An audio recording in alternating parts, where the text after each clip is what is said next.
Welcome to Orange County Great Park Stadium. My name is Chaz Messman. Alongside me is Jonathan Ortiz.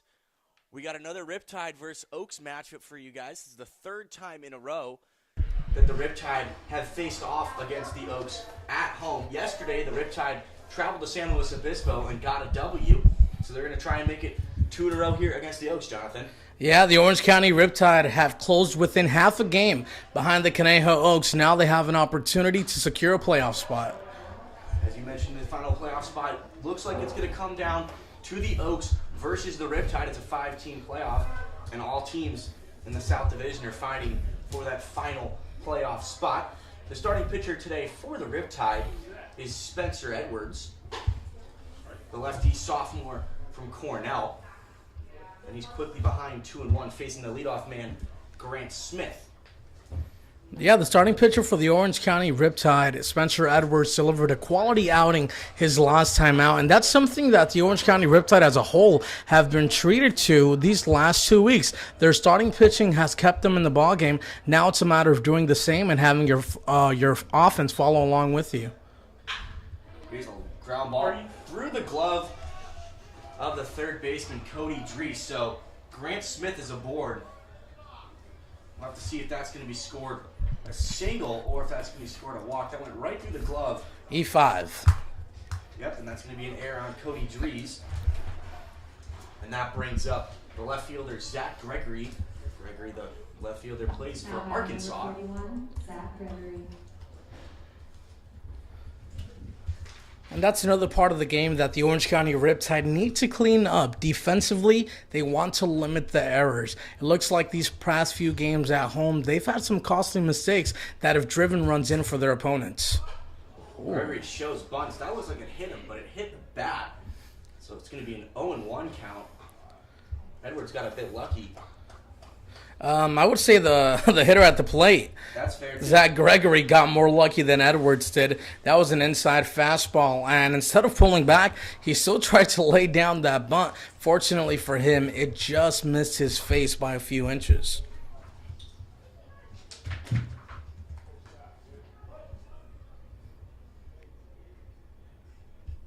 The leadoff man, Smith, standing over there at first base, has 2 stolen bases on the season as Edwards is now in an 0-2 count. Time for Edwards to pick up his defense. Pardon me. It was a ground ball towards the left side, playable for Cody Dries. Now perhaps another ball on the ground, give him another opportunity, and you yourself can turn 2. In his last start, Edwards struck out 6 of the Academy Barons. Here's a high fly ball towards right field. Colton Freeman back chasing it, and that's going to be over the fence, 2-0, just like that. Zach Gregory with a 2-run shot to get the Oaks on the board, and they have an early lead. Yeah, just what the doctor ordered. If you're the Conejo Oaks, they capitalized on a mistake. That ground ball error now turns into 2 runs. That is not the start that Mitch Levere or Spencer Edwards would have liked to this ball game. That brings up Raul Sandoval. And Jonathan, this is something that we've talked about that the Riptide have really struggled with. They haven't opened games or started games well, and they've had to come back in a lot of baseball games, and at times it's just a little bit too little, too late.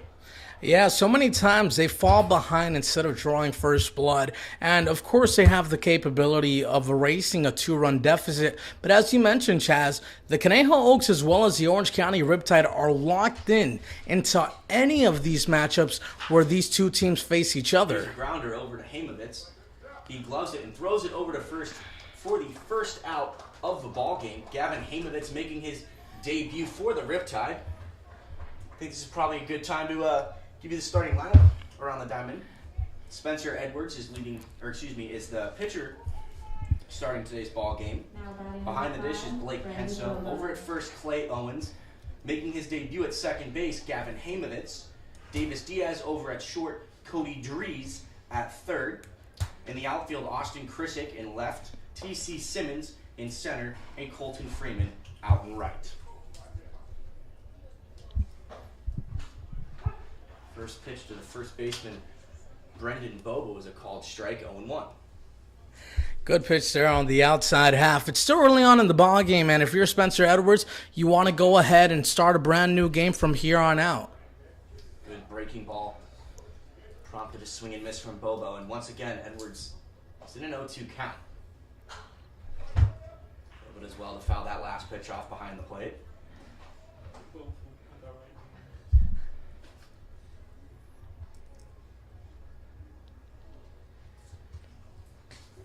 TJ Foreman, the right fielder, awaiting in the on-deck circle as Bobo swings and misses. 2 down and the first strikeout for Spencer Edwards. Good looking pitch on the outside half, and we all know that Spencer Edwards is capable of dominating a lineup, and that's because he has quality stuff. He has a good strong fastball, and he also has a good break to his curveball. If he can find those 2 pitches early on here in the ball game, then those 2 runs should be more than enough.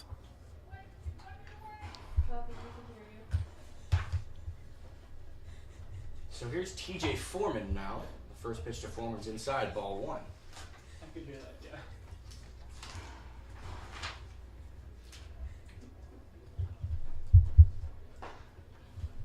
In the last matchup against the Riptide, TJ Foreman went 0 for 4, but scored a run, being hit by a pitch.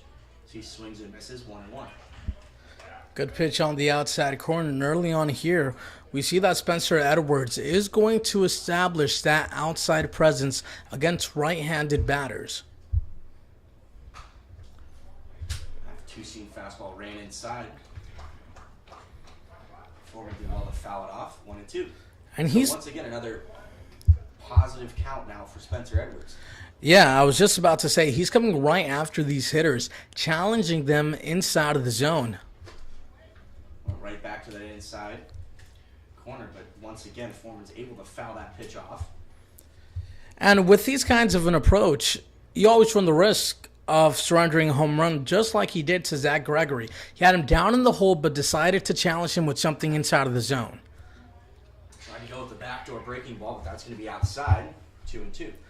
Really good pitch there. I feel like so many times these right-handed hitters facing a lefty expect a breaking ball breaking inside or in the dirt. So when you locate it on the outside half, it's a tough pitch to hit. Edwards once again goes back to that inside corner. I believe that is the 3rd time TJ Foreman's fouled off that exact same pitch.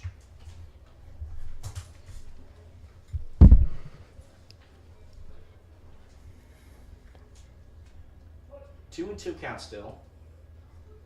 2 outs. The Oaks on top by 2. Swung on and missed.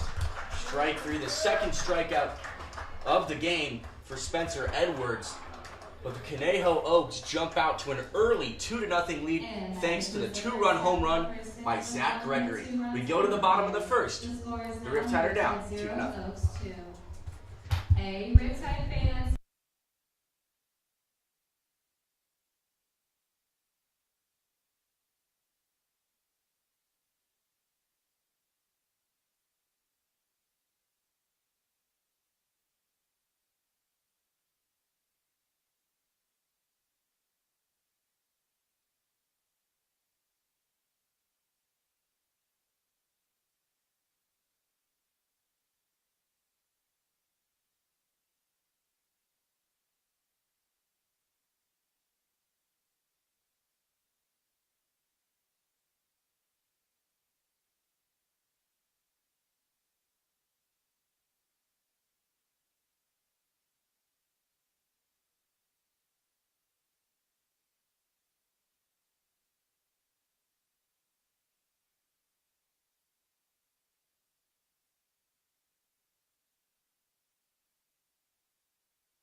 Leading things off for the Riptide today is going to be shortstop Davis Diaz. He'll be followed by Colton Freeman and then T.C. Simmons. The Riptide quickly fell behind 2-0. Thank you to a home run by Zach Gregory in the top half of the first inning. Starting pitcher for the Oaks is Joseph Wiersma. First pitch is going to be outside and low to Davis Diaz, 1-0. I like seeing Davis Diaz at the top of the order for the Orange County Riptide. He always puts together some really quality at-bats, a great table setter to have in that number one spot. That pitch catches the outside corner, 1-1. We've been accustomed to seeing Davis Diaz hitting that 9-hole spot with Dwight Allen and Kyle Booker both getting the nights off. Davis Diaz is the man at the top of the order. Looks at a curveball called strike, 1-2. Good breaking ball on the outside half here by Wiersma. He's a big guy, 6'4", 250 pounds. 215 pounds, pardon me. So he has a good velocity on his fastball, and that breaking ball, when he has command of it, he's very dangerous. That breaking ball is going to be high and out of the zone, 2-2. This season, Wiersma, in 4 appearances, has posted an 0-1 record with a 7.50 ERA. Not great on the surface, however, in his last outing against the Ventura Pirates, he pitched 3 innings where he only gave up 1 hit, struck out 1 batter, and did not surrender a run. As Diaz hits a ground ball over to short, gets beyond the glove of JT Naviak, so that's going to be an A error against the shortstop. So now both lineups have started with errors and having their first man on base. Yeah, that was a routine ground ball towards the left side for JT Naviak. Just did not see the baseball into his glove. So that's good for the Riptide to try and get level, or at least try and cut the lead down here in the bottom of the first. This brings up Colton Freeman. Freeman has been one of the best hitters for the Riptide all season long. He's hitting .338 for them. Decent-sized lead over at first for Davis Diaz. We haven't seen him steal a ton of bags. He's only had 1 stolen base this season. Yeah, but the thing about Davis Diaz is he's always a threat to run, despite his stolen base numbers saying otherwise. We know that he's the guy that likes to make noise out on those base paths and perhaps disrupt the pitcher from his rhythm on the mound.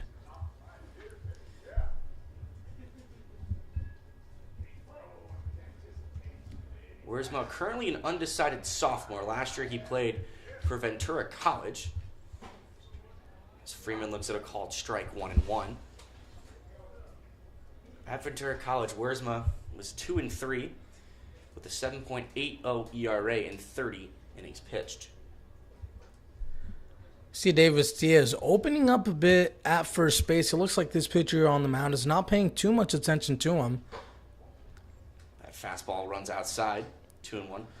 So, around the diamond for the Oaks, on the mound, as we mentioned before, Joseph Wiersma. Behind the plate, Caden Tsuji. Over at first, Brendan Bobo. At second, Daniel Cabral. At shortstop, JT Naviak. At third, Grant Smith. As that ball gets behind the first baseman, Brendan Bobo, and Davis Diaz advances to second base safely, excuse me. Over in the outfield, Zach Gregory. We saw him hit a home run already. In center, Raul Sandoval. And over in right, TJ Foreman. And that's always a risky run whenever you're that pitcher on the mound on an attempt towards first base. And Chaz, we've seen a ton of plays develop this season where a pickoff attempt simply turns out to be an extra base for the runner on. So that's why I said, Davis Diaz, perhaps not the biggest base stealer, but he makes a lot of noise out there. And it worked out in his favor here today so far.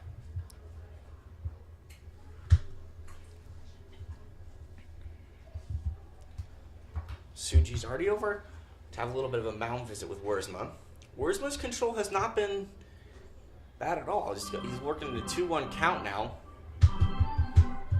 And at times we've seen, especially at the start of games, starting pitchers really struggling to find that strike zone. Yeah, so many times. This first inning, especially, a lot of these pitchers do not have the wherewithal to go ahead and control their emotions. And more times than not, that reflects at the plate. They're often wild. So let's see how this right-hander is able to settle down now. The 2-1 pitch catches the inside corner, 2-2. Colton Freeman doesn't strike out a ton. He only has 10 strikeouts in his 71 at-bats this season.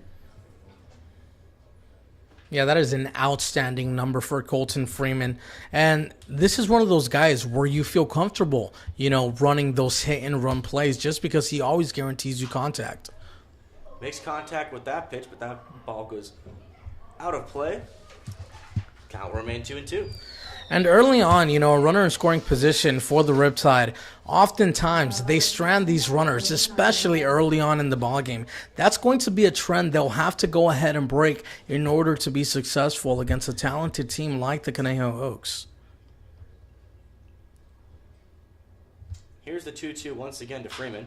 Chopper right back to the mound. And Wiersma just flips it over to first for the out. Davis Diaz forced to stay over at second base. Davis Diaz caught somewhat of a break there. It looks like the pitcher on the mound, Wiersma, did not remember that he had a runner aboard at second base because once that comebacker was hit, it was a straight shot towards first. Now batting for the Riptide from the University of Connecticut, the birthday boy. Here's T.C. Simmons now. T.C. Simmons, happy birthday, celebrating his 21st birthday today. TC's really been swinging the bat well. He's got his batting average up almost 100 points over the last week or so. He's now up to 245. We saw him hit his first home run a couple nights ago against the Oaks. So Wiersma tries a little bit of a move to get Davis Diaz back over towards second base. Yeah, and Diaz continue doing what he does so well, distracting that pitcher on the mound. You see the shortstop closing in a little bit on the distance, wanting to keep him honest. First pitch to Simmons is going to be low. 1-0. Davis Diaz takes a really big secondary lead, so perhaps he's able to draw a throw from the catcher all the way from home plate. So if he does that, you also run the opportunity of advancing towards third base on a ball that gets past the covering shortstop.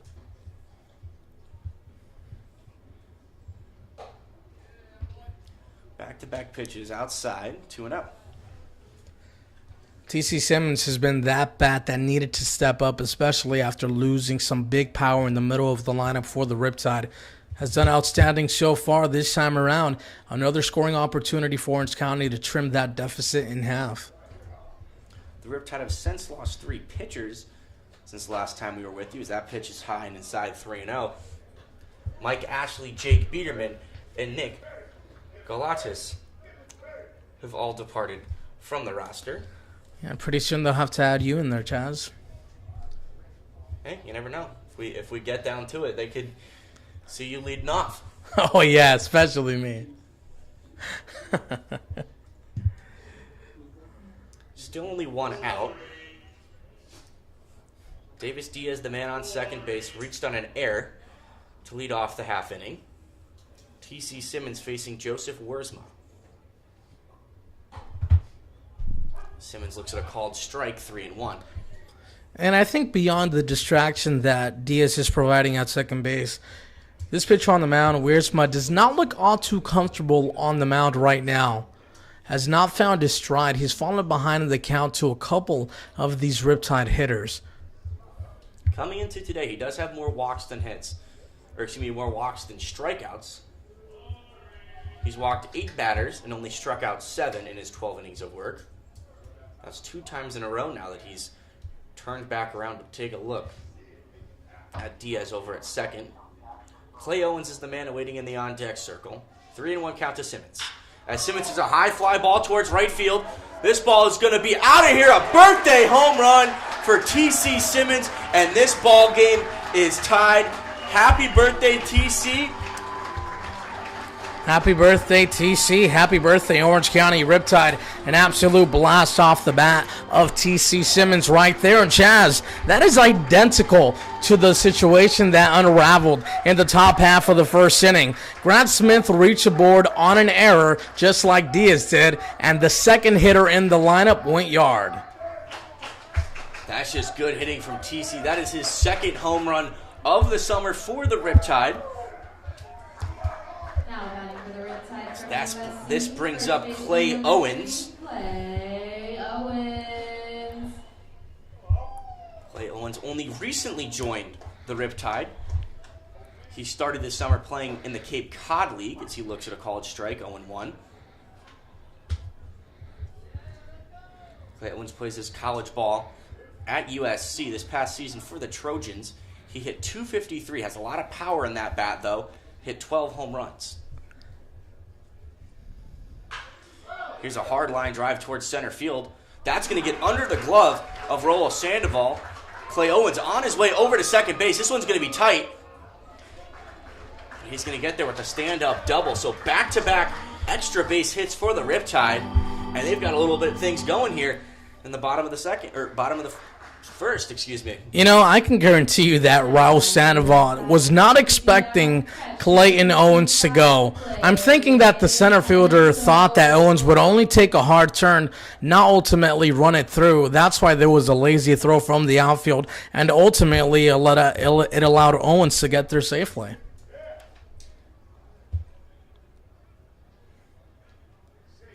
That brings up Blake Penso, the catcher for the Riptide. He's got 3 hits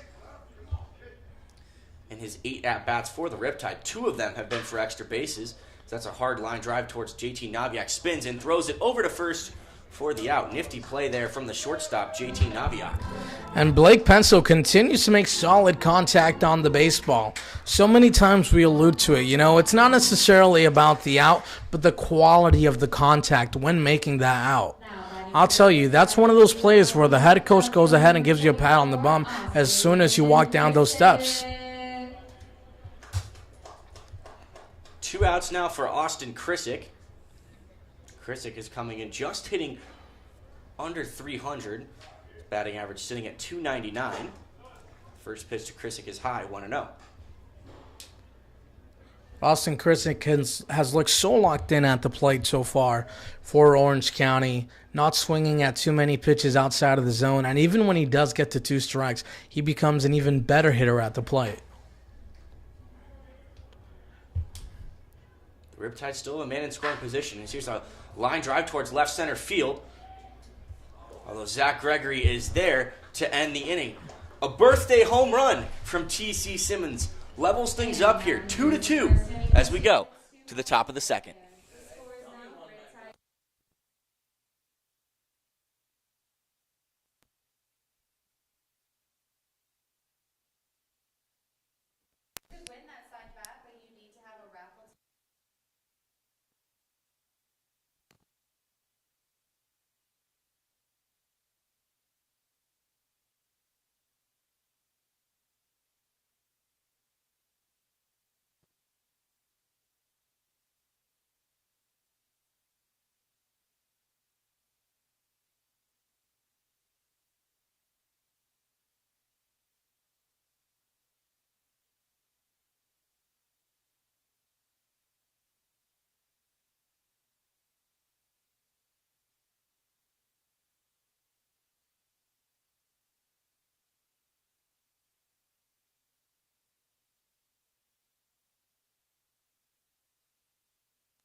Leading things off for the Oaks here in the top of the second is going to be second baseman Daniel Cabral.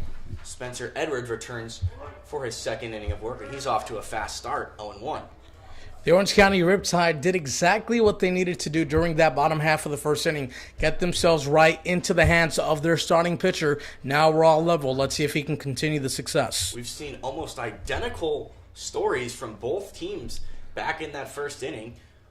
The leadoff runners reached on an error, and they were brought home by 2-run home runs. Yeah, so the Orange County Riptide give an error. They also receive one as well as a home run. Zach Gregory with the home run for the Oaks. T.C. Simmons for the Riptide. As Cabral looks at a ball once again. 3-1 now.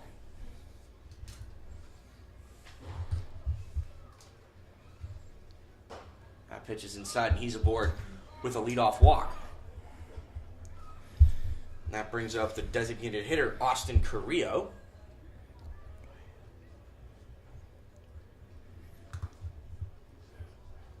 This season, Carrillo is hitting .229. He's got 8 hits in his 35 at-bats.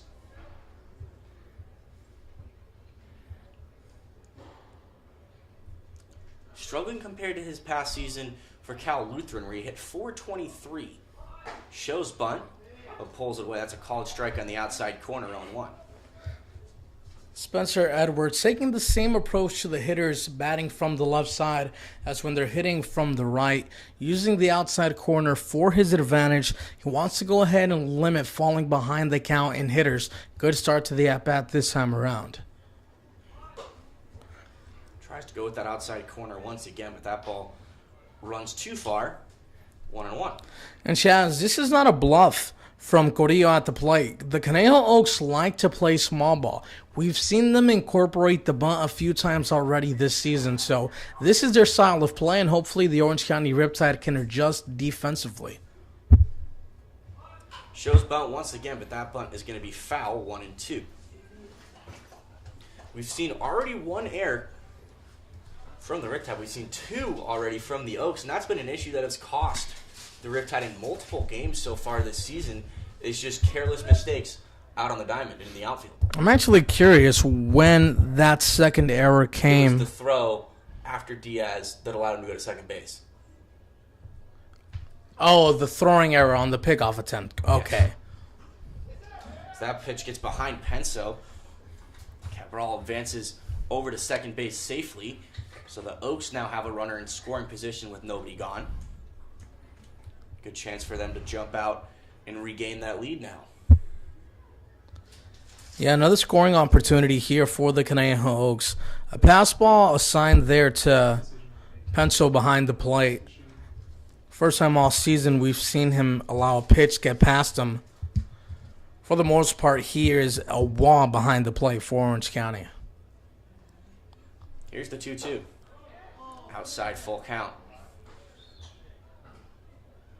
Not a bad pitch there from Edwards, but well done from the designated hitter Carrillo to lay off it.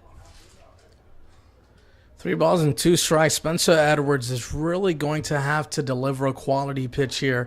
If he feels comfortable using his breaking ball running away, this is a good time to use it now. Here's the 3-2. At the knees, but just low. Oh, that was a strike for days. My goodness, that was at the knees on the outside half. Unfortunate call. Goes against Spencer Edwards. So now 2 runners on with nobody out. Both of them have now reached on walks. That was the 10th and 11th walk of the season for Spencer Edwards. Not really accustomed to walking, guys. He's got 23 strikeouts as well. And that's always just such a frustrating call. Changes the whole dynamic to the inning. Tsuji shows bunt. Edwards flips it over to first for the out, but both runners advance safely into scoring position. 1 down for the 9-hole hitter, JT Naviak. And throughout his at-bats here at Orange County Great Park Stadium, JT Naviak has been very productive at the plate for the Conejo Oaks, especially in these scoring opportunities. As you mentioned before, 2 days ago, in the last home game for the Riptide, was against the Oaks.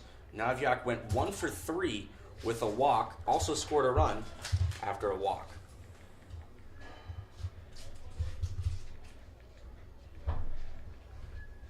He's got a hit in the last couple of games against the Riptide. I believe the last 3 against the Riptide he's reached safely after a hit.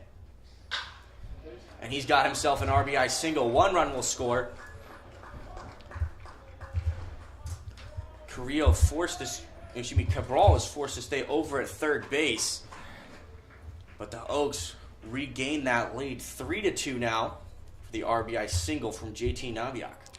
Yeah, good piece of hitting there by JT Naviak. And that's just textbook baseball. First and second, no outs. Tsuji did an amazing job of laying down a bunt towards the right side. The Conejo Oaks, once again, as I mentioned earlier, implementing small ball, and they allowed JT Naviak to get the job done. Sharply hit ground ball towards the left side. Top of the lineup now for the Oaks with Grant Smith. Grant Smith looks at a called first strike.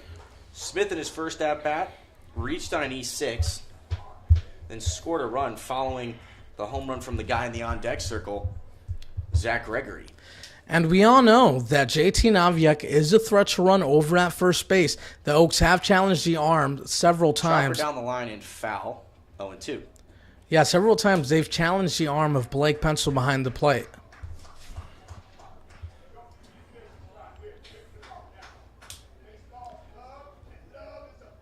Edwards today has struck out 2 batters. He's gotten himself into a lot of pitchers' counts. However, the Oaks have proven to be good 2-strike hitters in multiple games this season against the Oaks. As the runner goes, the pitch out, they got a man in a pickle. However, Carrillo will score easily from third base. The Riptide do get 1 out. However, the Oaks tack on 1 more run, 4-2 now. Yeah, poor communication in the infield. I think that's a situation where the pitcher on the mound, Edwards, has to let his infield know that the runner from third base is breaking home. Heads up attempt there by Edwards on the mound, knowing that the runner at first was a threat. 1-2 now is the count to Grant Smith.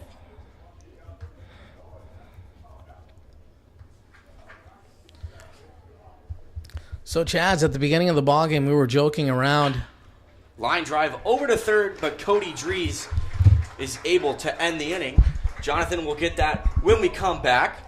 4-2 now is the score. The Oaks regain the lead.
The Riptide have fallen behind once again. They now trail 4-2. We saw T.C. Simmons tie the ball game up back in the first inning after a 2-run home run on his birthday.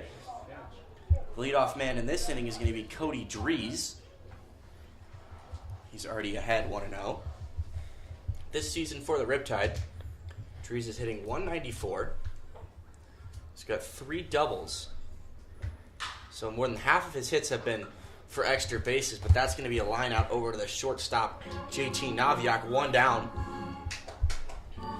Yeah, another good piece of hitting there by Cody Dries. Unfortunately for him, a line drive right at the shortstop.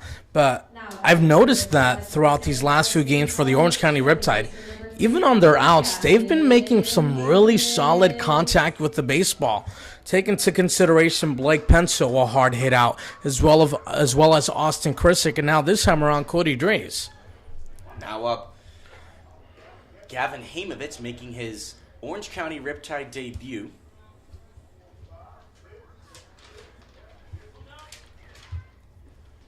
Hamovitz this summer has already played in the Smoky Mountain League in Tennessee, and then with the Coastal Mountain Cubs up in Santa Barbara. This is the third summer league team for him, so he's already been busy this summer. He's going to be playing his college ball this upcoming season for Santa Barbara Community College, formerly at Cal State Bakersfield. Here's a ground ball up the middle. Daniel Cabral gloves it and sidearm throws it over to first to get Hamovitz 2 down. Nice play there by Cabral. That was a tough ground ball heading up the middle. Was able to stab it on the backhand. And Chaz, what I was mentioning earlier during that top half of the second inning, prior to the game, we were joking around saying, an over-under for the matchup. We said 10.5. They're already halfway there, and we're only in the bottom half of the second inning. 9-hole hitter now for the Riptide, Tyler Griggs. Joseph Worsma still on the mound out there for the Oaks. Gave up 2 in his first inning of work, working a lot quicker here in this inning. As Griggs looks at a ball, 1-0.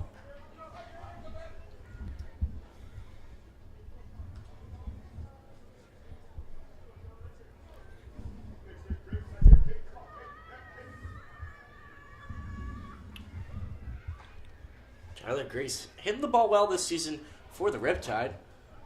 He's got a hit in 1/3 of his at-bats, hitting .333. It's the first time we've seen him in a while, though. The last time he appeared in a game was back on July 10th against the Foresters. Here's the 1-1. Popped up towards shallow left. Naviak is back, and he's able to end the inning. The Riptide 1-2-3 inning. They still trail by 2.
Spencer Edwards back on the mound for his 3rd inning of work. He's given up 4 runs through 2 innings. And he's facing the man that got scoring started today with a 2-run home run. Back in that top half of the first inning, Zach Gregory. Yeah, Gregory took a hanging pitch deep over that 362 sign in right center. Has a lot of pop hitting from that left side, so if you're Edwards on the mound, you want to go ahead and allocate a fastball or a breaking ball running away. This past season for Arkansas, Gregory hit 3 home runs.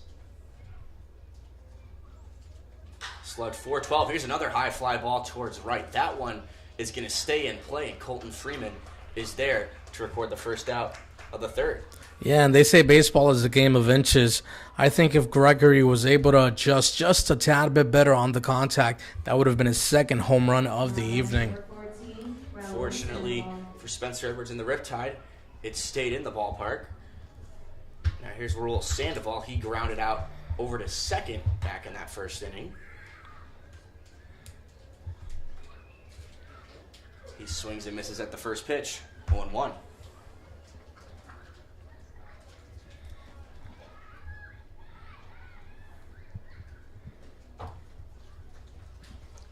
Sandoval hit .293 for Oxnard College this past season.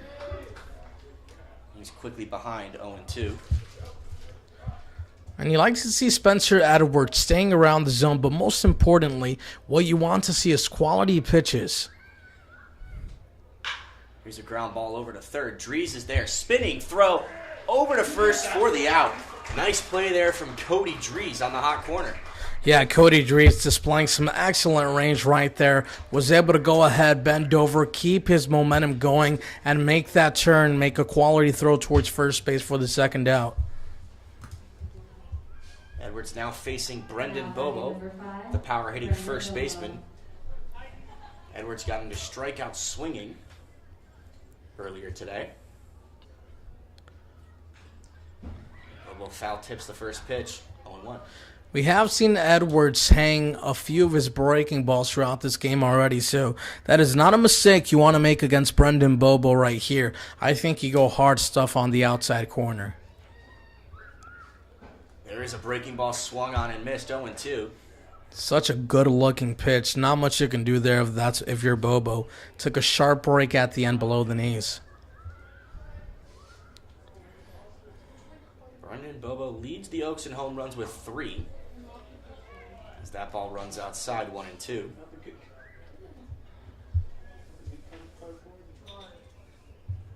Well, I guess now if you count the home run today from Gregory, he's tied with Brendan Bobo for the lead.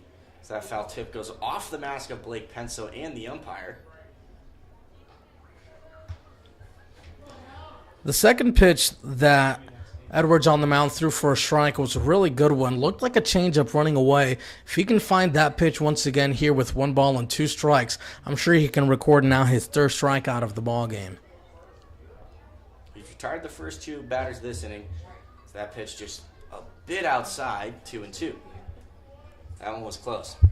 Yeah, but he's been consistent around what we've asked from him. You know, stay around the outside corner, especially with these quality power hitters from the left side. Pooch towards short. Davis Diaz is there to end the top half of the third. A 1-2-3 inning for Spencer Edwards. We go to the bottom of the third. The Riptide trail by 2.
top of the lineup for the Riptide here in the bottom of the third inning. They trail by 2.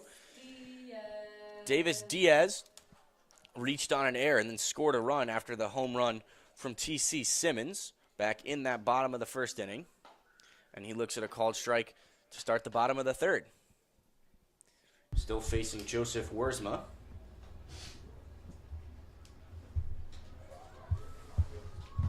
Wiersma worked a 1-2-3 second.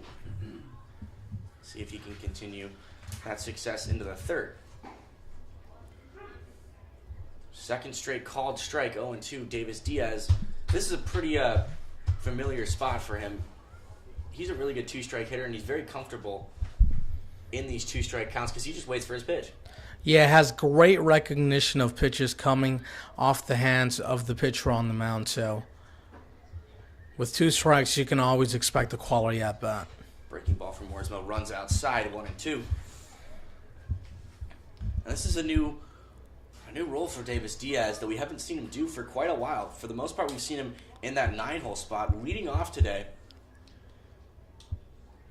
So a different approach from Mitch Levere in this ball game as that pitch once again runs way outside from Wiersma.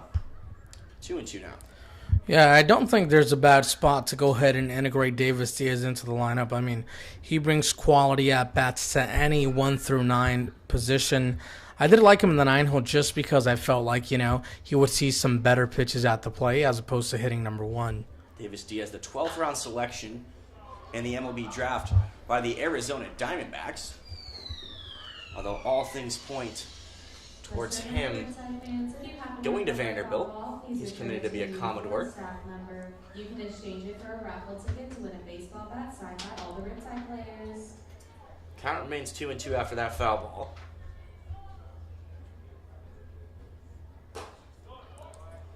Looks at a ball out of the zone, 3-2. Yeah, and that just speaks volume to the quality hitter that Davis Diaz is. At one point, he was down on the count at no balls and 2 strikes. Now look at him, 3-2.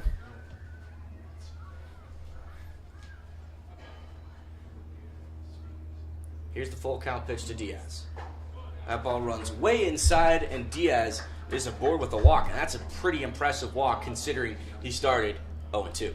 Yeah, whenever you have that good of a perception, for the pitch coming off of the hand of that pitcher, more times than not, it's going to work out in your favor. This brings up Colton Freeman. Freeman grounded out to the pitcher in his first at-bat today.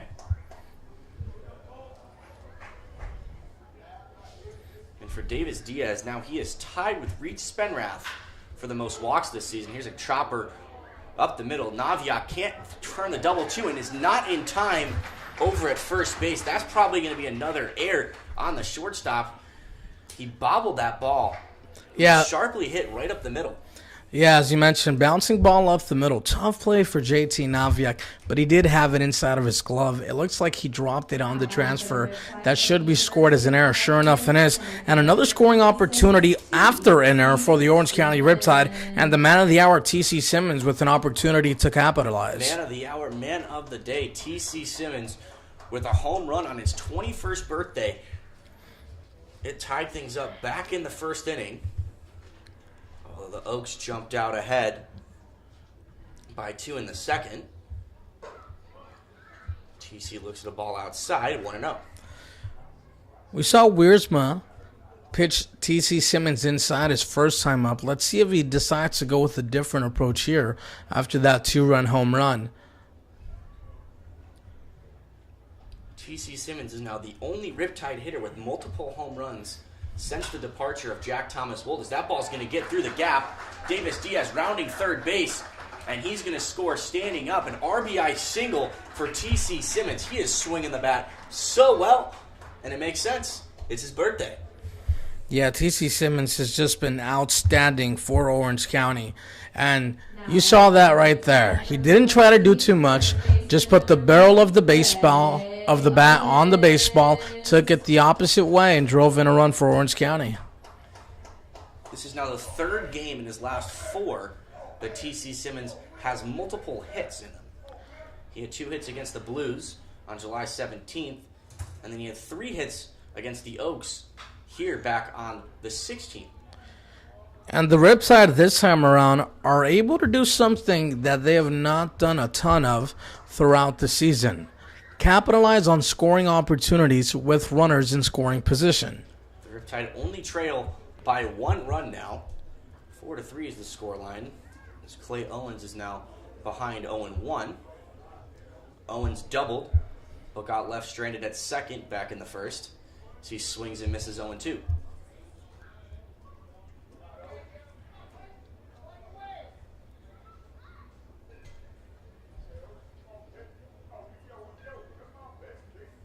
This is an absolutely crucial game for the playoff standings here in the CCL South Division. The Riptide only trail the Oaks by a half game. The Oaks record coming into today is 9-10. The Riptide sitting at 9-11. And the Riptide are not that kind of a team but with runners on first and second. Here's a chopper towards first. Bobo just gloves it and tags first base himself. Simmons and Freeman advance safely into scoring position. Only 1 out now for Blake Pensa. We know he hits the ball hard, so he's got a big RBI chance to try and level up this ball game. Yeah, and I was just going to say, with runners on first and second and no outs, you would have liked Clayton Oates to perhaps attempt a bunt to move the runners along. Well, he did just that, except he did it swinging. A good opportunity for Blake Pensa, who's made some solid contact off the baseball throughout his last few games here at home. 2 of his 3 hits this summer for the Riptide have been for extra bases. Pitches outside 1-0.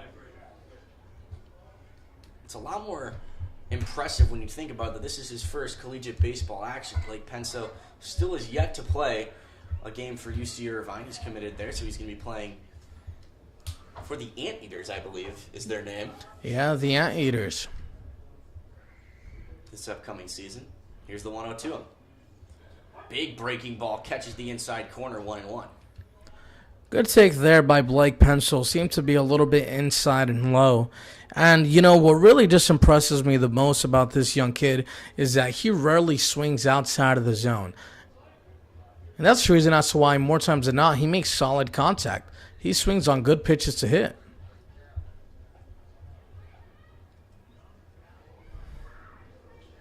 Blake Pensa had a home run in his first college at-bat. His first at-bat for the Riptide, he took it 362 feet over that left field wall. So he swings and misses at that breaking ball 1-2 now.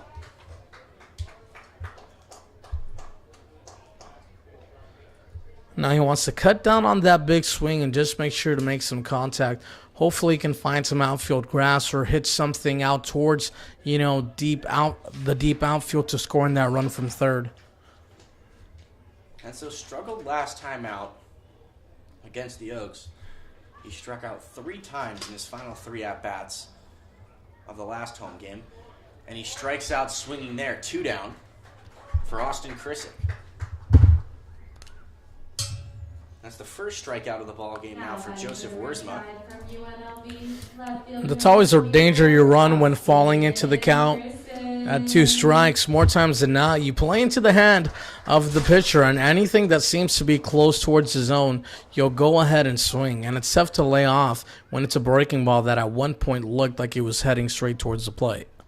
Austin Krissick flew out on a hard line drive to left field back in the first inning. That ended the inning. Swings and fouls off the first pitch down the first baseline, 0-1. And for Austin Krissick, he's one of the leaders on the team with RBIs. He's got 19 of them this summer.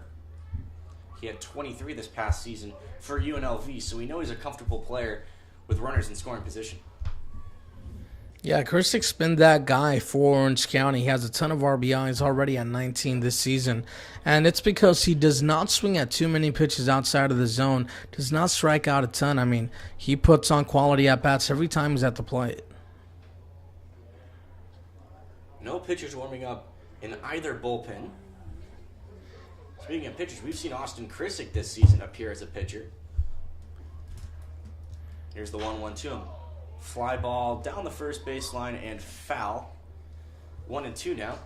And, in talking to him after the game, he said he didn't really do it much in high school. He was just messing around in the bullpen. And Coach Mitch Levere saw him and said, "You're part of our rotation for today."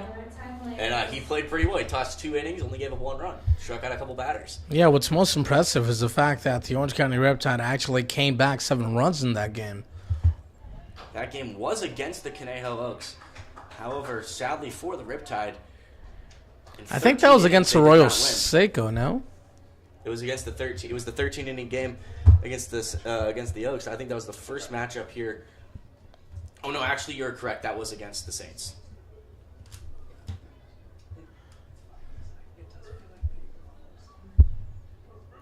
One and 2 count now. 2 down. 2 runners in scoring position for the Riptide. They trail by 1. Base hit into center field. 1 run will score. Simmons coming around third. The ball gets behind Roel Sandoval. And Austin Krisick has got himself a 2 RBI single and advances over to second base. And the Riptide are on top. 5-4. Just great piece of hitting, even with 2 strikes. Cut down on the swing, made some solid contact, drove that baseball right back up the middle. And the Riptide are capitalizing on scoring opportunities today, and you love to see it. Brings up Cody Drees. Drees lined out to short in his first at-bat this afternoon. We've seen a much more aggressive approach at the plate from Cody Drees as of late. First pitch to Drees is outside 1-0. We saw him swing and line out on the first pitch back in the second inning. And for someone that had been struggling a little bit at the plate, being more aggressive can really help out because those first pitches sometimes are the best ones to hit. Yeah, I mean, they only have 1 strikeout in the ballgame today. And the Orange County Riptide early on in the season struggled a ton with those Ks. Here's a Pooch line drive towards right. TJ Foreman is there to end the inning. However, the Riptide score 3 to take the lead, 5-4 as we go to the 4th.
Spencer Edwards returns to the mound for his 4th inning of work, now pitching behind a 5-4 lead.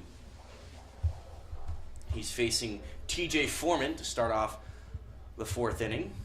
Foreman struck out against Edwards, swinging back in the 1st inning. So he fouls that pitch off behind the dish. 1-1. And for Spencer Edwards, his location, especially with that fastball, has been pretty good so far today. At times, he's just hung that breaking ball and it's gotten made to pay. Here's a high fly ball towards center field. T.C. Simmons is under it to make the catch. 1 down. Yeah, that's exactly it. The fastball's been there, and so is the command for the most part. It's just those hanging breaking balls that the Conejo Oaks have been able to take advantage of. So he does have 1 run to play with. Nonetheless, as the later innings are finally approaching us, I think it's better if you go ahead and rely on your fastball with no runners in scoring position. Josiah Castile looks like he's warming up in the bullpen for the Riptide. As Cabral swings and misses at the first pitch from Spencer Edwards. 0-1. Austin Carrillo waits in the on-deck circle. That pitch is called a ball low. 1-1. Decent-sized crowd here tonight. Pitch from Edwards is in the dirt. 2-1.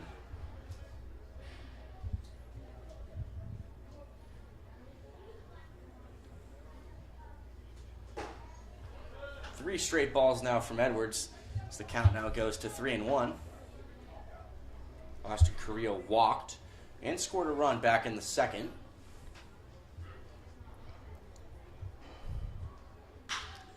Here's another high fly ball towards center field. T.C. Simmons gives it some chase, but is there to make the second out of the inning. Nice job there by the center fielder to go ahead and track down that baseball. First, it looked like it was just another lazy fly ball, but the wind blowing out towards right field carried it in front of that right center field fence. T.C. Simmons, a very good defensive outfielder. He's been swinging the bat well, too. This past season for UConn, he had 0 errors, and he has 0 errors so far this summer for the Riptide. That brings up Austin Carrillo. As I mentioned earlier, Carrillo walked and scored a run in his first at-bat, and he rips one out towards right field. That's going to be a 2-out base hit. Austin Carrillo with his first hit of the day. Yeah, again, that hanging breaking ball, and Austin Carrillo makes Spencer Edwards pay. But fortunately for him, nothing more than a single, so has an opportunity to escape the inning unscathed. So here's the catcher, Caden Suji. Suji grounded out to Edwards in his first at-bat.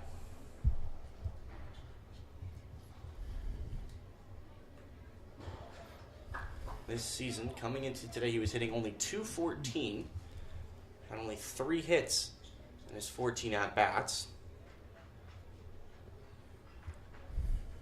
After a little bit of math, you could say he's hitting 200. If you count his last at-bat, that makes it 3-15, and he looks at a called first strike. And for Suji, the biggest problem for him has been strikeouts. He's got 6 and 15. Yeah, and for a lot of these guys here in summer ball, that's one element of the game that they're looking to go ahead and better the strikeout numbers. And that's because sometimes they look at just too many pitches. And for the most part, that's a good thing. But whenever you deliver yourself into that 2-strike hole, you put yourself into the hand of the pitcher. Both teams have done well in terms of putting the ball in play. Only 2 strikeouts from Spencer Edwards. And the starter for the Oaks, Wiersma, only has 1. Yeah, and you think about how the Riptide struck out, at one point 16 times in a ball game earlier this season, and they've reduced that number in the column significantly, and that's because they've been more aggressive, especially on the first pitch. The 1-2 pitch from Edwards runs outside, 2-2. 2 down, so Edwards is 1 strike away from getting out of this inning without surrendering any damage. Here's the 2-2. Base hit into right. Carrillo forced to stay over at second base. So runners at first and second with 2 down for JT Naviak. He singled in his first at-bat back in the second. A nice job there by Tsuji to take a fastball, going outside, slapping it the opposite way. A scoring opportunity now for JT Naviak and Chaz. We touched upon this earlier in the broadcast. In scoring opportunities, he's been able to thrive against the Orange County Riptide. Yet another chance for him here again. as you mentioned before, coming into today, he was only hitting 200, although it seems like against the Riptide, the Cal State Fullerton Titan just steps up and here's a hard line drive towards center field. T.C. Simmons giving chase. Another impressive catch from TC to end the inning. The Riptide still on top, 5-4. We go to the bottom of the fourth.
Bottom of the fourth inning now. The Riptide playing with their first lead of the ball game, on top 5-4.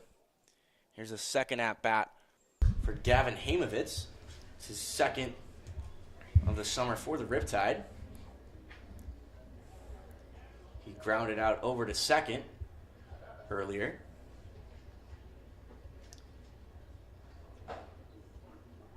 Now pitches a called strike on the outside corner, 1-1 now to Hamovitz.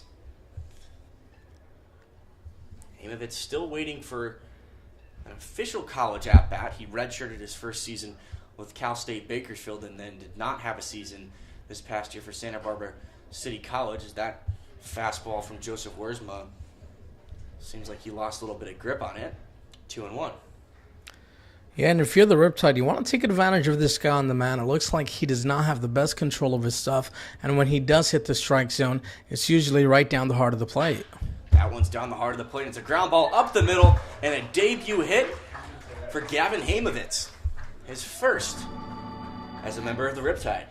Yeah, down the heart of the plate, and he took that one down up the middle. So, good turn of events here for Hamovitz. As now Tyler Griggs has an opportunity to extend this inning, and if he can flip the lineup card over for that top half of the lineup, which has been awfully productive today, the Orange County Riptide are due for some runs. Tyler Griggs hitting over 300 on the season. Coming into today, he was hitting 333. One of the best on-base guys for the Riptide, reaching base almost 43% of the time, and he swings and misses at the first pitch. 0-1.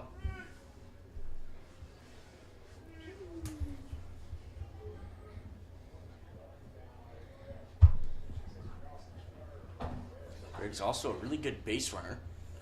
He scored 15 times this summer.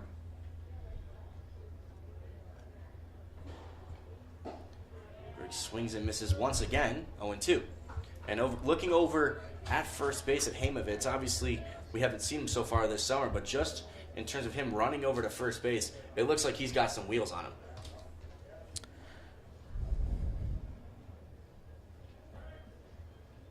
He has a really good-sized lead now, and it looks like the pitcher's paying no attention to him. Called third strike against Tyler Griggs. That's the second strikeout of the ball game for Joseph Wiersma. Top of the lineup now with Davis Diaz. Now batting for the Riptide from Vanderbilt University, shortstop number 5, Davis. Davis Diaz 0 for 1 tonight, although he's reached safely both times he's been up, reached on an error, and then on a walk, scored the first run of the ball game for the Riptide after being driven in by the home run of T.C. Simmons. Heimovitz takes off, and he's going to be safe with his first stolen base for the Riptide. Yeah, really good decision there by Heimovitz to run. The pitcher on the mound was not paying any attention to his wide lead at first base, so he's at second. If he feels a little bit, risky here, why not? Heimovitz already looking like a good addition to the middle infield group for the Riptide, as that's a called strike against Davis Diaz, 1-1 now.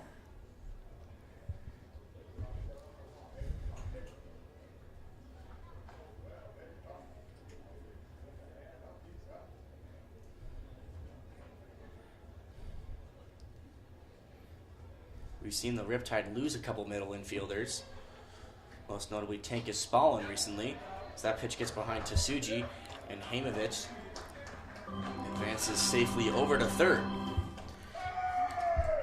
And that's one of the benefits of having good speed out on these base paths.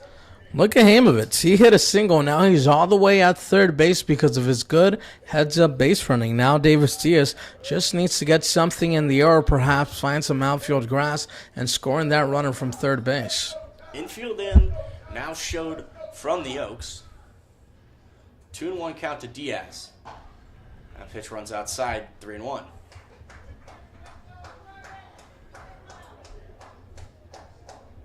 We've seen Davis Diaz drive in 10 runs this summer for the Riptide.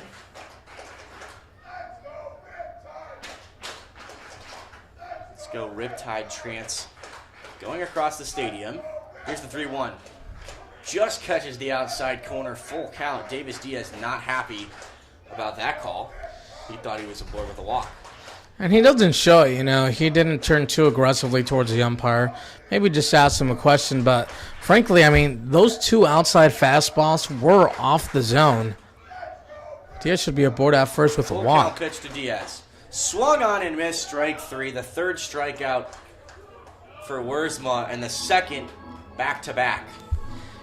That's the third pitch on the outside corner, and I can tell you, if the home plate umpire had not called it the previous 2 times, I don't think Davis Diaz would have felt forced to swing. Nonetheless, here's Colton Freeman with 2 outs.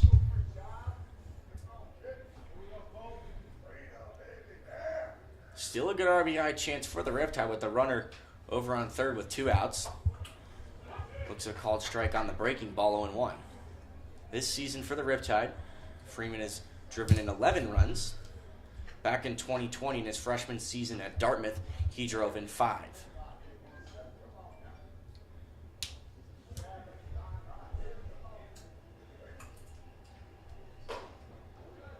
The pitch runs way inside on Wiersma, 1-1. Looks like that's the second time Wiersma seemed to lose his gripping on the baseball.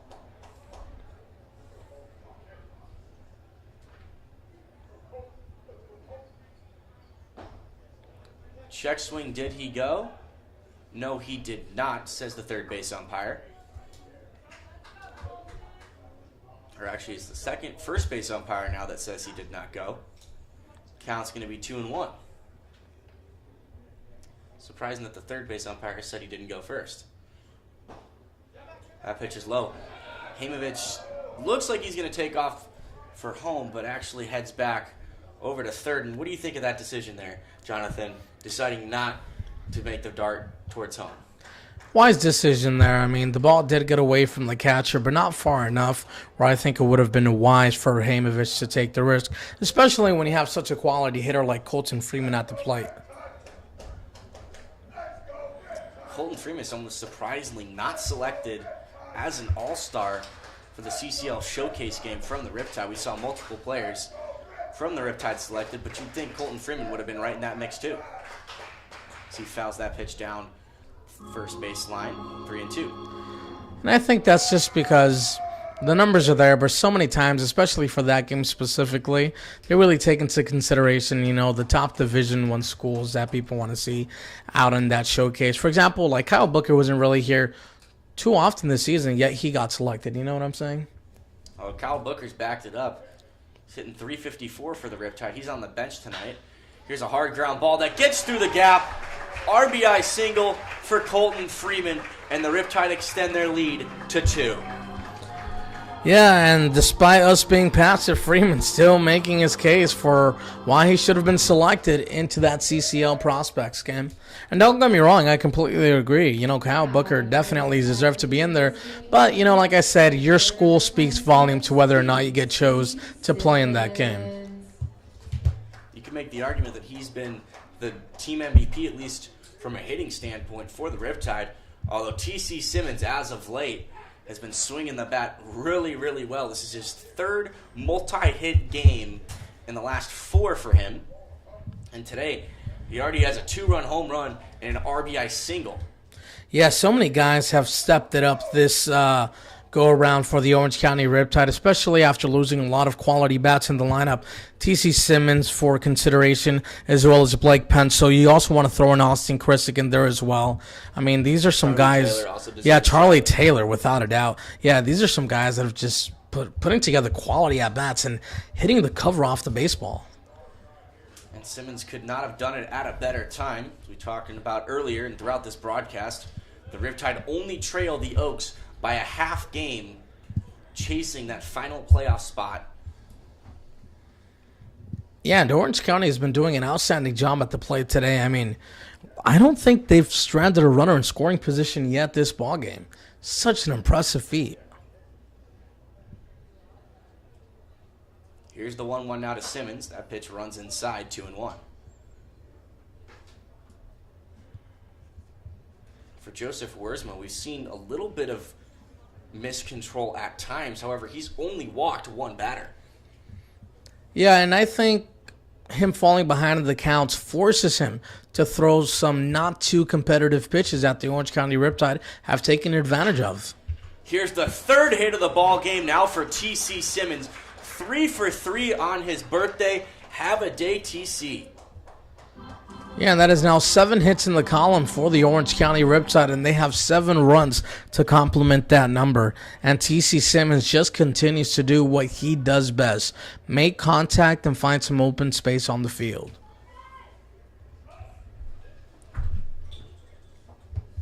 Mound visit now for the Oaks, and for T.C. Simmons, that now makes it 8 hits in his last 4 games for the Riptide.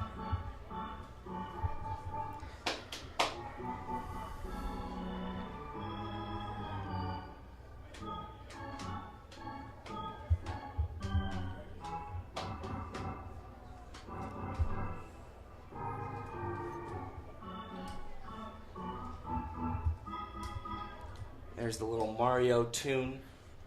Oh, that's where that's fun. Say that again? That's where that's from. I had no idea. Yeah, it took me a little bit of a second to figure out what that was. But here's Clay Owens. Owens 1 for 2 tonight. He had a double, but got left stranded back in that first inning. RBI chance for him with 2 men on. With 2 gone. He swings and misses at the first pitch, 0-1. And for Clay Owens, that's another one of these left-handed bats that the Riptide have added to this lineup that can step up and really make an impact as we move towards that final playoff push. Yeah, yet another quality at-bat integrated into the lineup for Orange County. And the best part about it, these new guys that they've brought along just display great discipline at the plate, And not to the point where they're striking out too often because they're always down to the count at 2 strikes. No, they just work their count in their favor and find their pitch to hit. They've pretty much been inserted into this lineup seamlessly. As Owen swings and misses, 1-2 now. That looks to be we saw Hamovich get his first hit and score his first run for the Riptide in his debut today. Owens and Penso both have gotten off to pretty fast starts for the Riptide as well. Yeah, and that's just what Orange County ordered. And for the most part, it's more than, perhaps what they wanted. I say that because they brought these guys over to kind of fill in those empty spaces, but these guys have done that and then some. They've been providing some really quality at-bats, and they've had a good display of power as well.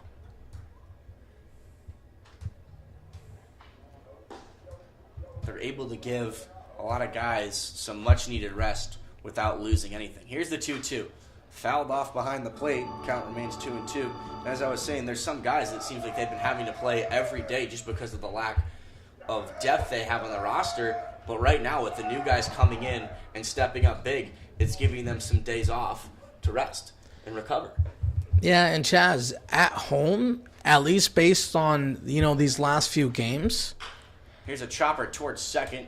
Cabral is there, and he throws it over to first to end the inning. The Riptide tack on one more. They lead 6-4 as we go to the 5th.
Now batting number 15, Grant Smith. Grant Smith, the leadoff man for the Oaks. He's going to start this 5th inning. Spencer Edwards back on the mound for the Riptide. Smith swings and misses at that first pitch, 0-1. Nice start to the inning for Spencer Edwards on the mounds. He surrendered 4 hits accompanied by 4 runs. One of those hits, of course, that 2-run shot that scored 2 runs for the Conejo Oaks. But other than that, I think he's delivered a quality start. He's been eating up the innings, and there is some action in the bullpen with Josiah Castillo, I believe. And let's see what Orange County does moving forward. 0-2 count now. Swung on and missed. Strike 3, the 3rd strikeout of the ball game for Spencer Edwards. And that now brings up the guy that hit that home run that you mentioned, Zach Gregory. Gregory is 1 for 2 with the bomb. He also had a hard hit line drive into right field that looked for a second like it might have been enough to lead the yard once again. However, Colton Freeman was there to retire him out in right field. And Chaz, you take a look at the scoreboard, and one major difference, of course, besides the scoring itself, is the errors. 4 errors for Conejo, 1 error for Orange County. And that just goes to show that errors are costly. Luckily, this time around, the Orange County Riptide are on the opposite end. Usually, we've seen their defense give up a ton of errors, but today they were able to capitalize with the Oaks making the mistakes. 1-1 count now to Gregory. And it's huge for the Riptide if Spencer Edwards is able to get out of this inning with still a lead and finish it. If they can get 5 innings with a lead from their pitcher, that's all you can ask for. Yeah, and especially the way these Orange County Riptide bats are swinging the bat, you know? He's put them in the driver's seat. He has a 2-run cushion. Take advantage of that. Stay around the strike zone, but go ahead and deliver those outside corner pitches. 1-2 count now to Gregory. That pitch was close, but the umpire says just outside, 2-2. And with hitters hitting from the right side, the outside pitch has a ton of room. But when they're hitting from the left side, like Gregory's now, the home plate umpire does not budge. That pitch does catch the outside corner, though. Strike 3, 2 straight strikeouts for Spencer Edwards. 4 now on the night. That was 2 really good-looking strikeouts there from Spencer Edwards. 2 down now in the top of the 5th inning. He's facing Raul Sandoval. Sandoval is grounded out twice tonight. And the biggest thing for this staff is the depth and how long can your starting pitcher go, because we know that this bullpen has been stretched really thin, especially by the leaving now of 3 more pitchers.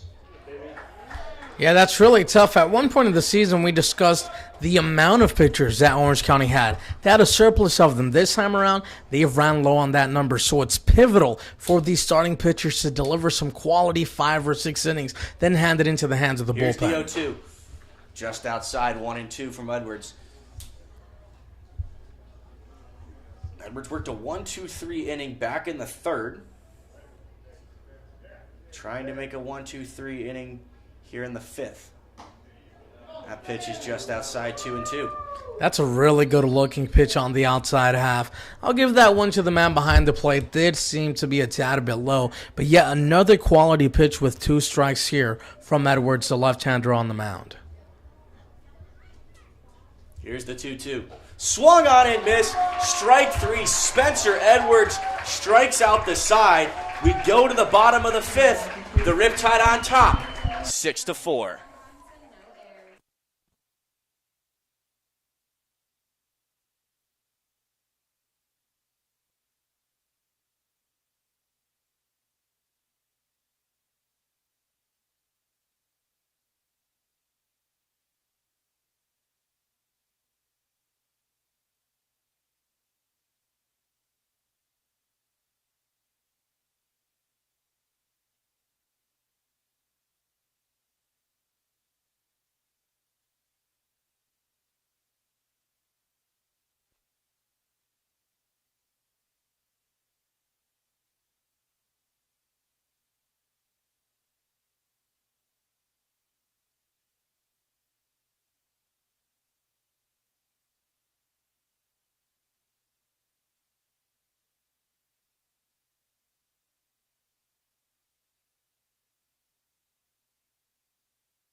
off for the Riptide. New pitcher on the mound for the Oaks, it's Aiden Garza. He's been really good this season for the Oaks. We've already seen him pitch against the Riptide. He went 3.2 innings, did not give up a run, only surrendered 2 hits, struck out 6 batters.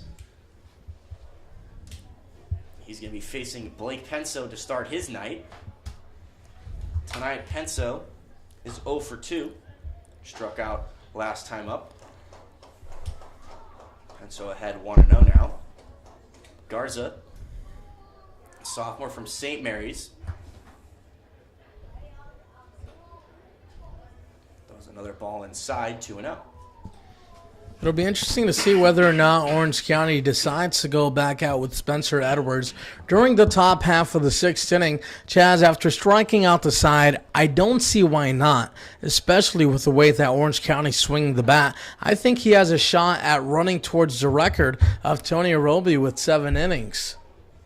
Yeah, we saw Tony Arobi throw 7 scoreless innings when he struck out double-digit hitters. I don't think he's going to go that long, but I wouldn't be shocked if they throw him back out on the mound, given the way he's been swinging the bat, throwing the ball out there. We saw him strike out the side in the last half inning. We got a mound visit now from Caden Tsuji over to Aiden Garza. But I wouldn't be shocked if they throw him back out there with the short leash. They know he's already made a lot of pitches. Maybe if he gets up a hit or two, then they bring in the man from the bullpen. But we'll see. Josiah Castillo is no longer warming up in the bullpen now for the Riptide. So all signs probably look like he might be taking over as Penso swings and misses 2-2.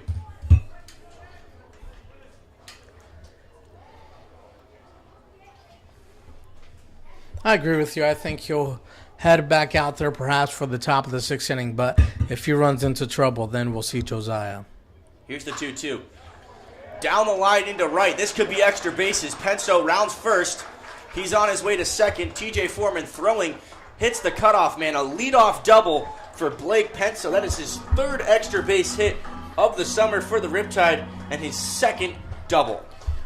Blake Penso, he has a good set of wheels on him. We saw him run there, and no doubt about it, stand-up double for days. Did a nice job of taking the baseball the opposite way. Now Austin Krisick, who's been another great addition to the middle portion of the lineup for Orange County, has yet another opportunity to drive in a run. Already has 2 RBIs this evening. Here's Austin Krisick. The first pitch to him gets behind the catcher, Tsuji. Penso on his way to third. Will he go home? No. Tsuji's able to get back to the ball just in time for Penso to be held over at third. And you saw that the bench coach of the Riptide actually ran out onto the field to tell Mitch to perhaps, send Penso, just because for a brief second there, the catcher behind the plate was unable to find the baseball. Luckily, Penso did not take the most aggressive turn, or else he would have been hung out to dry. Austin Krisick had himself an RBI single back in the 3rd. He's 1 for 2 today. And, Jonathan, it seems like the bats of the Riptide are heating up at the right moments. Yeah, and frankly, at the moment, or kind of the last chances, better said, just because we're running out of time in the season, and especially against these opponents, the Conejo Oaks. This is the team who you're chasing in the standings for a playoff spot. So your best baseball wants to be played against them. And today, offensively, these guys are on a roll. Infield then shown by the Oaks, as Austin Krisick is now aboard with a 4-pitch walk. 2 on and nobody out for Cody Dries. And that's such a great at-bat there by Austin Krisick. Despite him having a runner aboard at third base, instead of trying to take matters into his own hands and lift a fly ball or bring in that RBI, he works out a walk. Cody Dries today is 0 for 2, but however, both of those were 2 hard lineouts, first to short and then into right. Yeah, Cody Dries has hit some baseballs hard, unfortunately, right at some players in the field for the Conejo Oaks. Let's see if we can find some outfield grass. Takes off for second. The throw down is not in time. Austin Krisick with a stolen base. I believe that is his first stolen base now of the summer. An aggressive take there by the Orange County Riptide. I did not expect Austin Krisick to run. Krisick did not get the best jump, and there was a quality throw behind the plate, but the shortstop covering the bag was just unable to apply the tag in time. And indeed it was the first stolen base of the summer. As Dries looks at a ball inside once again, 2-0. Dries working himself into a good hitter's count here. You do not want to be too over-aggressive because they might work around you with the base open. Middle infielders in shown. Here's a base hit ripped into left field. That's going to be an RBI. Penso's going to score. Krisick is going to score. On his way to second is Dries, and he is going to be out at second base. But nonetheless, he has driven in 2 runs, and the Riptide now on top by 4. And Orange County continues to tear the cover off the baseball with runners in scoring position. Already an 8-run spot in the ballgame, and we're only in the bottom half of the 5th inning. And look at that. They only have 9 hits to show for it, so that means that those hits have been in those pivotal moments. So here's Gavin Hamovitz. He got his first hit and scored his first run for the Riptide last time up. Still only 1 out here in the bottom of the 5th. And now I think with a 4-run cushion, you definitely want to see if Spencer Edwards is able to go for that top half of the 6th inning. Let him eat up some innings. Give your bullpen some time to rest. The longer he can go, the more relief it puts on that stretched bullpen. Yeah, if you can salvage some arms for these upcoming games away, then that would definitely do you a favor. That pitch runs inside on Hamovitz. 1-1. And Chaz, I was going to touch upon this earlier, but then we got interrupted. But it seems like this Riptide offense, with these new acquisitions. There's a grounder over to third. Smith is there, spins, and throws it over to first for the second out of the inning. Go ahead. Have become almost a brand new team. I mean, you see a different approach at the plate, much more aggressive, but they've been stringing together some really quality at-bats, and they've been putting double digits on the board in the hit column especially. So I think they've progressed, and they've driven themselves into the driver's seat to be a better team offensively. Here's the 9-hole hitter for the Riptide, Tyler Griggs. Griggs is 0 for 2 tonight. He struck out looking last time up.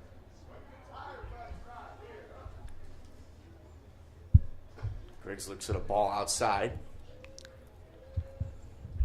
And I think a big part of it is the fact that the Riptide seem to be hitting a lot better pitches. They're not chasing as much, they're not striking out as much, and that's led to them putting the ball in play, and it puts more pressure on the opposing defense. Yeah, that's so true. Just because so many times they would see a lot of pitches, but they would see a lot of strikes. Then they would favor the count into the hands of the pitcher, which would go ahead and do as they please because they were ahead. Now they work themselves ahead in the count themselves at the plate, and the pitcher is forced to throw something inside of the zone. Griggs fouls that pitch off out of play. 2-1 now. It's a very different Aiden Garza that we're seeing tonight here. As I mentioned before, last time he was here, he went almost 4 innings, only gave up 2 hits, did not surrender a run. So the Riptide have put runs up on Garza for the first time this season. Garza did not pitch this past season for St. Mary's. He was redshirted in his freshman season. 3-1 now to Tyler Griggs. Top of the lineup, leadoff man Davis Diaz awaits in the on-deck circle. We'll see if he's going to get a chance to bat here in the bottom of the 5th. That pitch runs inside on Griggs, and he's aboard with a 2-out walk. Good at bat there by Tyler Griggs. Waiting for his pitch, did not get it, so will work out a walk instead. Now Davis Diaz with an opportunity to extend the inning or perhaps go ahead and make some louder noise. Mound visit from the Conejo Oaks the coaching staff. We haven't seen someone warming up in that Oaks dugout, that Oaks bullpen.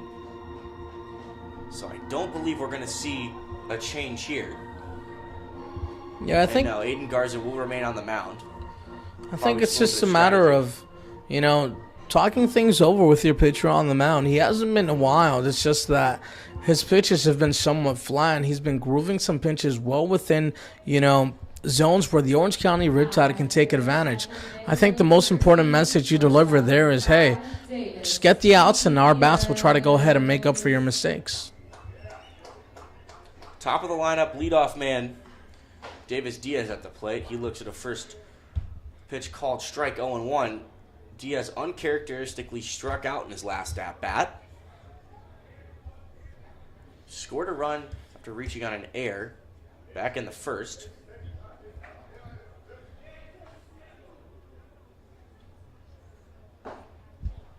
That pitch is low, 1-1. And for Davis Diaz, we sometimes forget that he's still just coming out of high school. And he's hitting just under 300 this season for the Riptide, and that's really impressive for a guy that's seeing his first college pitching. Yeah, and beyond that, he's coming pretty much off his junior year. Here's a ground ball up the middle, and that's going to be in there for a base hit. Griggs rounding second, but he's going to stay at second. Good piece of two-out hitting there from Davis Diaz. 2 aboard now with 2 gone for Colton Freeman. Yeah, 10 hits in the ballgame already for Orange County. Offensively, they are delivering just outstanding numbers. This is easily one of the best offensive performances that we've seen from the Riptide all season. I think without a doubt it is the best, just because they've been capitalizing with runners in scoring position, and they only have 2 strikeouts. Check that, 3 strikeouts in the ballgame so far. In the last 2 games that we've done, we've seen them strand the bases loaded with no outs and not capitalize twice. Yeah, this time around, it's almost hard for them to miss. And they've been making some really solid contact off the baseball. They have not hit a ton of bloopers or infield singles. They've been finding some outfield gaps. Here's a foul ball behind the plate, 1-1 now.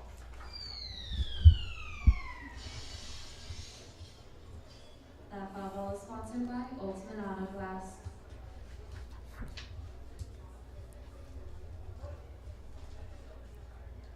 Still nobody warming up in that Oaks dugout, or that Oaks bullpen.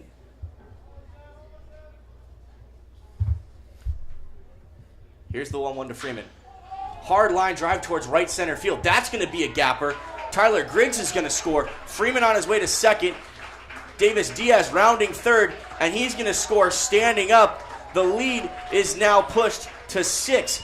Double digits now on the board after the RBI double from Colton Freeman, and the Riptide are just piling on runs now.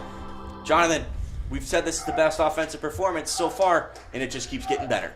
Yeah, I think that last play there seals the deal and grants that award to this game specifically for Orange County. And the best part about it, Chaz, again, it's with runners in scoring position, something that has been a thorn in their side all season long. But this time around tonight, they are flipping the script. T.C. Simmons already has 3 hits tonight. He looks at a ball inside, 1-0. So he's already on his way to having a pretty darn good birthday, at least out on the diamond. Yeah, the Orange County Riptide are on their way to securing a playoff spot for the first time all summer long. Still a long way to go, though. And when I was talking to Emilio Rosas before the game, he was saying, at times we've fallen behind early and we fought our way back. And there have been times we fought our way back and gotten a lead, but the problem is we haven't kept the foot on the gas. And they're going to have to do that today. They got a 6-run lead. However, we've seen them let it slip. Tonight, they got to keep it going, keep that high energy up, keep piling on the runs. Yeah, it's always a good thing to play until the 27th out. And if you're Orange County, you can somewhat change your approach. You do not have to be as pretty as you once were at the plate because you have a cushion to run with. And also on the mound, you do not have to be as careful. But for the most part, remain competitive for sure. And like you said, keep your foot on the gas. 3-0 to Simmons, and he's aboard with a 4-pitch walk. So Garza has not been quite himself out there on the mound. He's going to be facing Clay Owens next as Tsuji goes out to talk to his pitcher. We got a right-hander warming up in the Oaks bullpen at the moment. When I say it's uncharacteristic of Garza, I just mean so far this season he'd been excellent for the Oaks. 3-0 with a 3.85 ERA. 11 strikeouts, only 7 walks. And that's the thing. Orange County has just made him pay, and sometimes you just have to tip your cap to the offense, you know. The Riptide have been laying off those close pitches, and those pitches that are within the zone, they've gotten the barrel of the baseball bat to the ball. 2 runners on with 2 outs now for Clay Owens as he looks at a called first strike, 0-1. Today, Owens doubled in his first at-bat and then grounded out in his previous 2. Blake Penso, the man in the on-deck circle, leaded off this inning. He reached on a double, also scored a run. 2 outs, the Riptide on top by 6 here in the bottom of the 5th.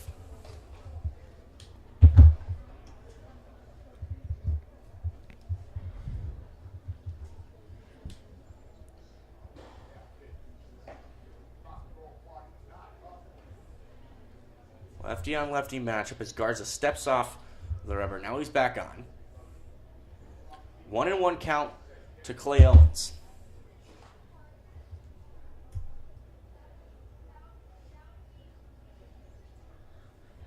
Garza steps off to take a look at Colton Freeman over at second. We know Colton Freeman is a good runner out there, as is T.C. Simmons over at first base. Both of them have multiple stolen bases on the season. As Owens swings and misses, count moves to 1-2.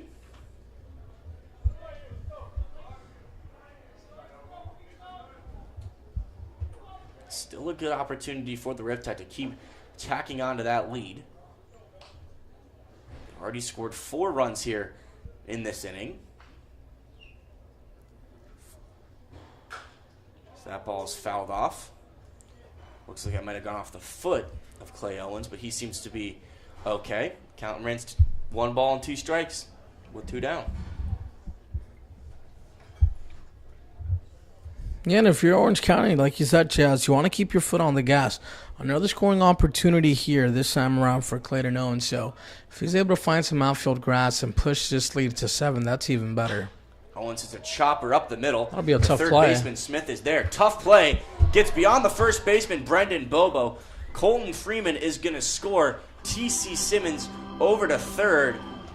The score is now Riptide 11, Oaks 4. Yeah, and based off the start of the ball game, we did not expect this to be a matchup where Orange County was just going to run away with the lead. Now they're out in front by 7 runs, and that is now the 5th error of the ball game for the Conejo Oaks, and this just continues to go ahead and further the case. Errors are costly, and Orange County has been capitalizing on them today. We got a pitching change coming up. We'll be right back.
Aiden Holly is the man who comes on in relief on the mound for Aiden Garza. So we got 2 Aidens pitching this inning for the Oaks. Second at bat of the fifth inning now for Blake Penso. He led off this inning with a double, scored a run.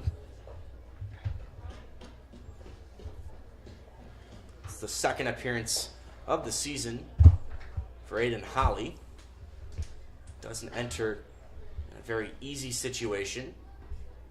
Runners on the corners with 2 down, facing a guy that already has doubled and scored a run in this inning. in Orange County, we'll get another shot at Conejo tomorrow. So I think if you're the Oaks, you want to try to go ahead and salvage as many arms as you can from your bullpen. You see Josiah getting up and throwing once again for Orange County, so it does seem like maybe he'll take over in the top half of the 6th inning, especially after perhaps the arm of, Edwards has grown cold sitting on the bench for quite a while. It's been a long half inning. The Riptide have scored 5 runs. 3-1 count now to Blake Penso. There is 2 outs. However, we've seen the Riptide score a couple of runs since there's been 2 outs on the board. And Blake Penso's got himself a walk. It's actually the last time this season that the Conejo Oaks will be at Orange County Great Park Stadium. So seems like this is the last 3 teams that we've seen, the last 3 games we've seen the Oaks. Yeah, without a doubt, Conejo and Orange County. And there is not another way that, the Riptide would rather have it, especially when Conejo is that team that they're trying to go ahead and chase and run away from.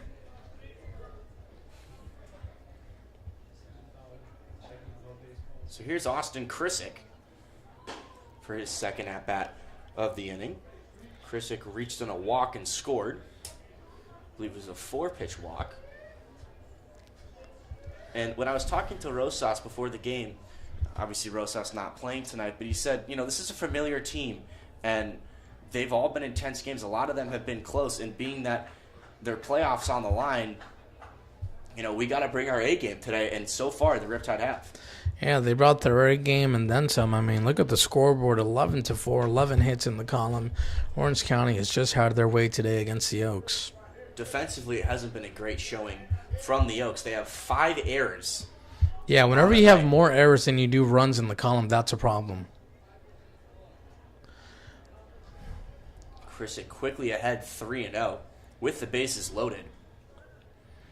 Well, we are well beyond the 10.5 over-under. Now we're at 16 runs, and we're halfway through the ball game. Yeah, I can't believe a couple of you guys were saying that would be the over-under. I told you were crazy, and looks like I was right. As Krissick is aboard with a 2-out walk, and T.C. Simmons is in to score. 12-4 is now the score. That's back-to-back walks. And actually, that makes it... Nope, that's 3 and 4. I was going to say 3 straight walks, but that would be incorrect. Here's Cody Dries for his second at-bat of the inning. Dries singled, got thrown out at second base earlier. Did drive in 2 runs.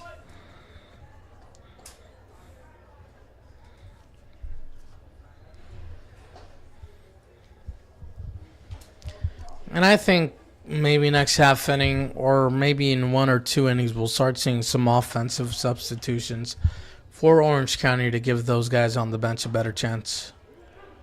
There's a called second strike going 2 now. That looked like it might have been a little bit low. But nonetheless, Dries now behind. And every Riptide hitter has now reached base safely. It's a good performance from hitters 1 to 9. And the man on the mound who started this ballgame, Spencer Edwards, didn't have a bad outing either. Yeah, Spencer Edwards did a nice job of, keeping the game within reach. Didn't get off to the best start, but he settled down nicely after that top of the second inning. Dries looks at a breaking ball outside, 1-2. And that's showing his composure out there after giving up the early home run, being able to settle down and pitch well, especially working a 1-2-3 inning, striking out the side in the last one. pretty good outing, and you can't complain when you're behind, or excuse me, when you end the game, when he gives you 5 innings and you're ahead. Yeah, I mean, 12-4. Everything's gone right today for Orange County. 2-2 count now to Dries. 2 outs, bottom of the 5th. The Riptide have already scored 6. And that's a called third strike on the inside corner to end the inning. The Riptide pile on the runs here. They now lead 12-4 as we go to the 6th.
Starting.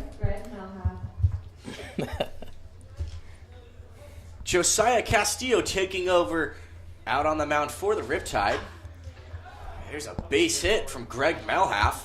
He came in relief of Brendan Bobo. So a leadoff single from Melhalf in his first at-bat of the ball game to lead off the 6th. That brings up TJ Foreman. TJ Foreman today is 0 for 2 with a strikeout and a flyout.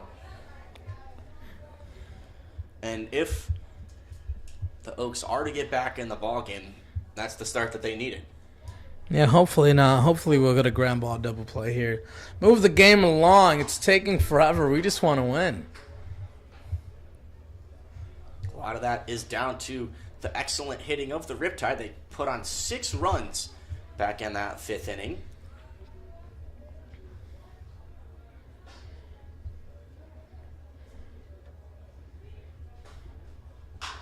Here's a chopper up the middle. This could be 2. Diaz steps on second and throws over to first. Double play. Nice play there from the shortstop, Davis Diaz. Oh, Davis Diaz, the answer to my prayers. Thank you. He called it. 2 down now quickly for Josiah Castillo, and he's going to be facing the second baseman, Daniel Cabral. Cabral is 0 for 1. Scored a run after walking back in the second. This is the 8th appearance of the season for Castillo. In just over 11 innings pitched, he's got 13 strikeouts, only walked 5 batters. He's posted a 6.17 ERA. Had a really good outing last time out against the Oaks on July 16th. Went 2 innings, only gave up 2 hits, did not surrender a run, struck out 1 batter. I'm really curious about whether or not we will see substitutions as the game progresses, just because the guys that are on the bench because they need the day off. Yeah, so when you have this, let's see what happens. Limited amount of options just based on injuries and all that type of stuff, guys need breaks. Here's a chopper towards the right side. Here's Dries. Dries double clutches, but throws it on over to first in time to get Daniel Cabral. 1-2-3 inning. Josiah Castillo works quickly. We go to the bottom of the 6th.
Bottom of the 6th now.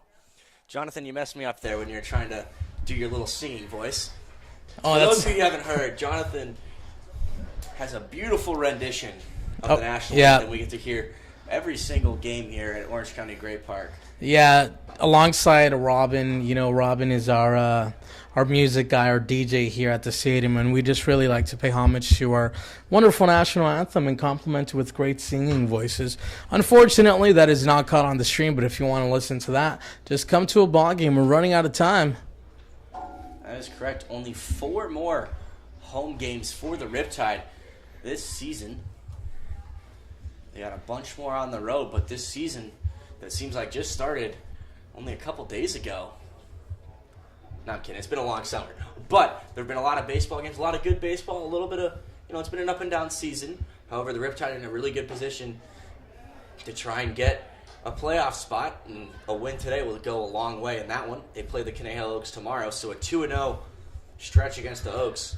And just like that, the Riptide jumped them in the standings. And beyond that, I think it boosts their confidence moving forward, especially with the kind of at-bats they've been putting up today. Full count now to Hamovich. Today, Hamovich is 1 for 3. He singled and scored a run back in the 4th, so pretty good debut for Gavin. Facing Aiden Holly, who came in relief of Garza back in that last inning. Here's a slow hit ground ball towards first Flips it over to first, and he is there in time to record the out. Greg Melhoff has come in relief of Brendan Bobo at first.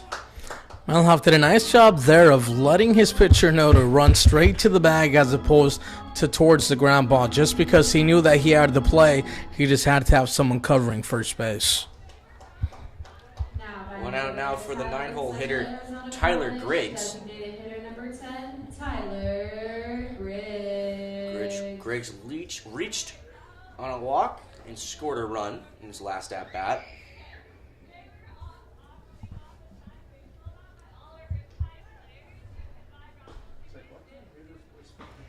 Nice breaking ball on the outside corner, 0-1. That was a good-looking pitch for Maiden Holly. This is the second appearance of the season for Holly. Senior from Westmont College, Burbank native. Here's a hard line drive towards center field. Sandoval giving chase, and he is there to record the second out of the inning. Hard hit line drive from Griggs. Nothing doing.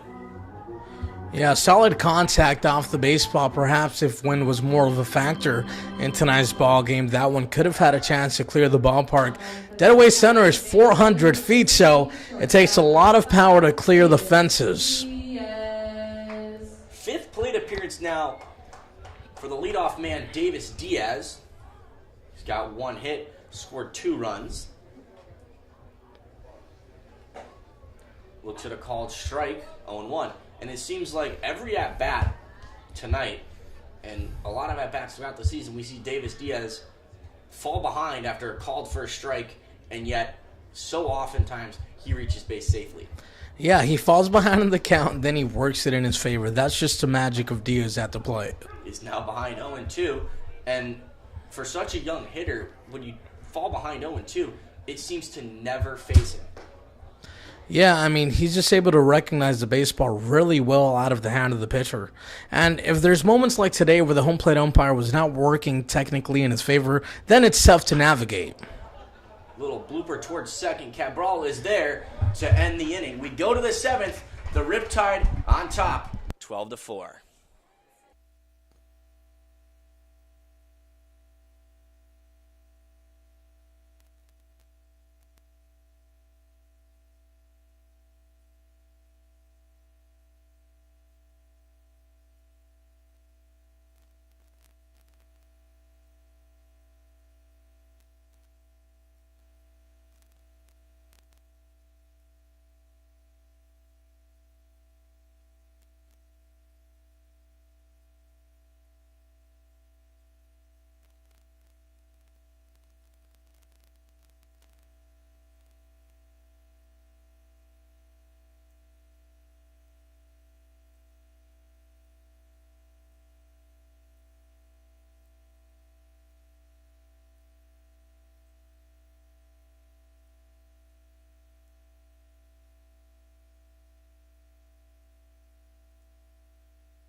Josiah Castile back on the mound for his second inning of work. Worked a quick 1-2-3 inning in his first. He came in relief of Spencer Edwards, who went 5 innings, gave up 4 runs, 3 of them earned. Castillo facing Austin Carrillo to start off the 7th inning. There's a breaking ball called A ball, 1-1. We're really hoping that Castillo can go ahead and chop up some innings here for the Orange County Riptide. Edwards win a strong 5. If Castillo could throw anywhere from 2 to 3 innings, that would be a solid outing for sure. Here's the 1-1. Check swing, but it's in the dirt. 2-1.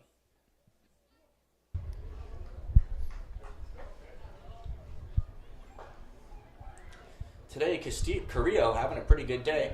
1 for 1 with a single. Also scored a run following a walk. Looks at a called strike there, 2-2. Caden Suji, the catcher, awaiting in the on-deck circle.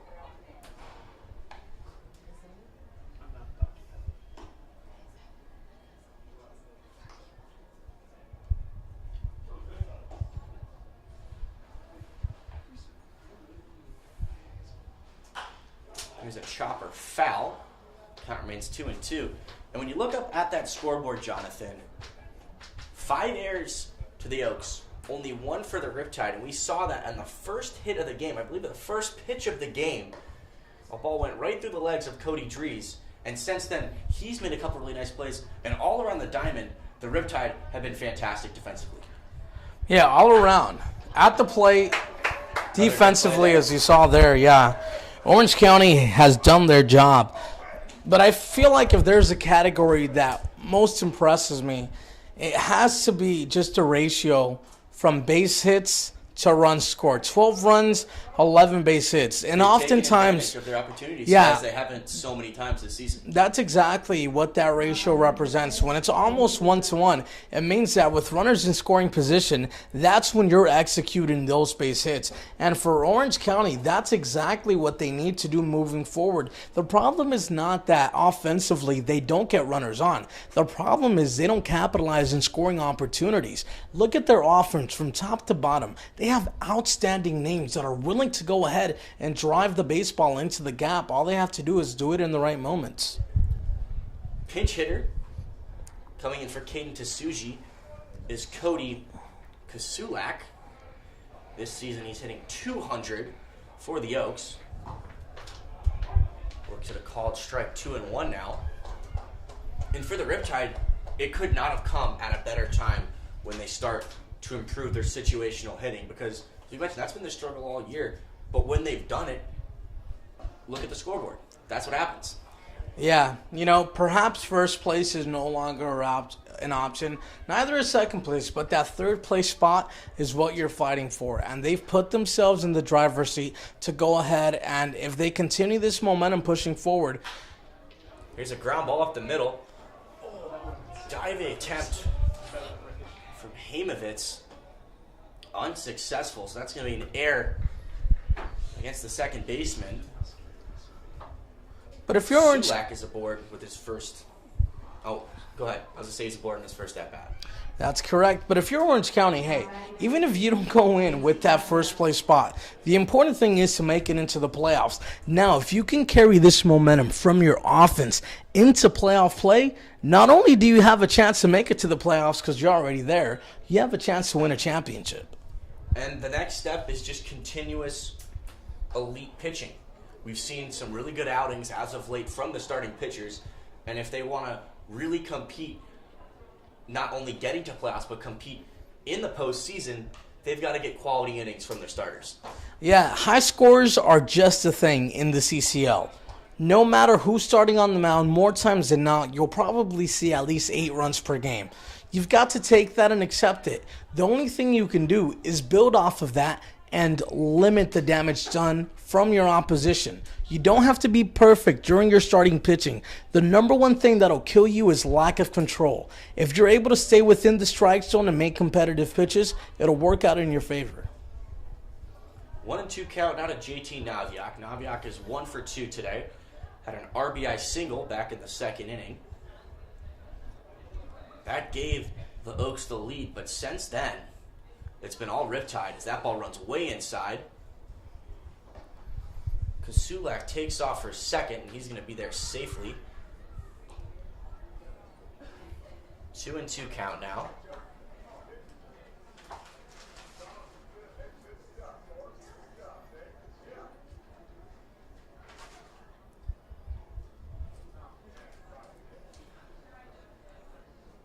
And that last play was actually scored an error.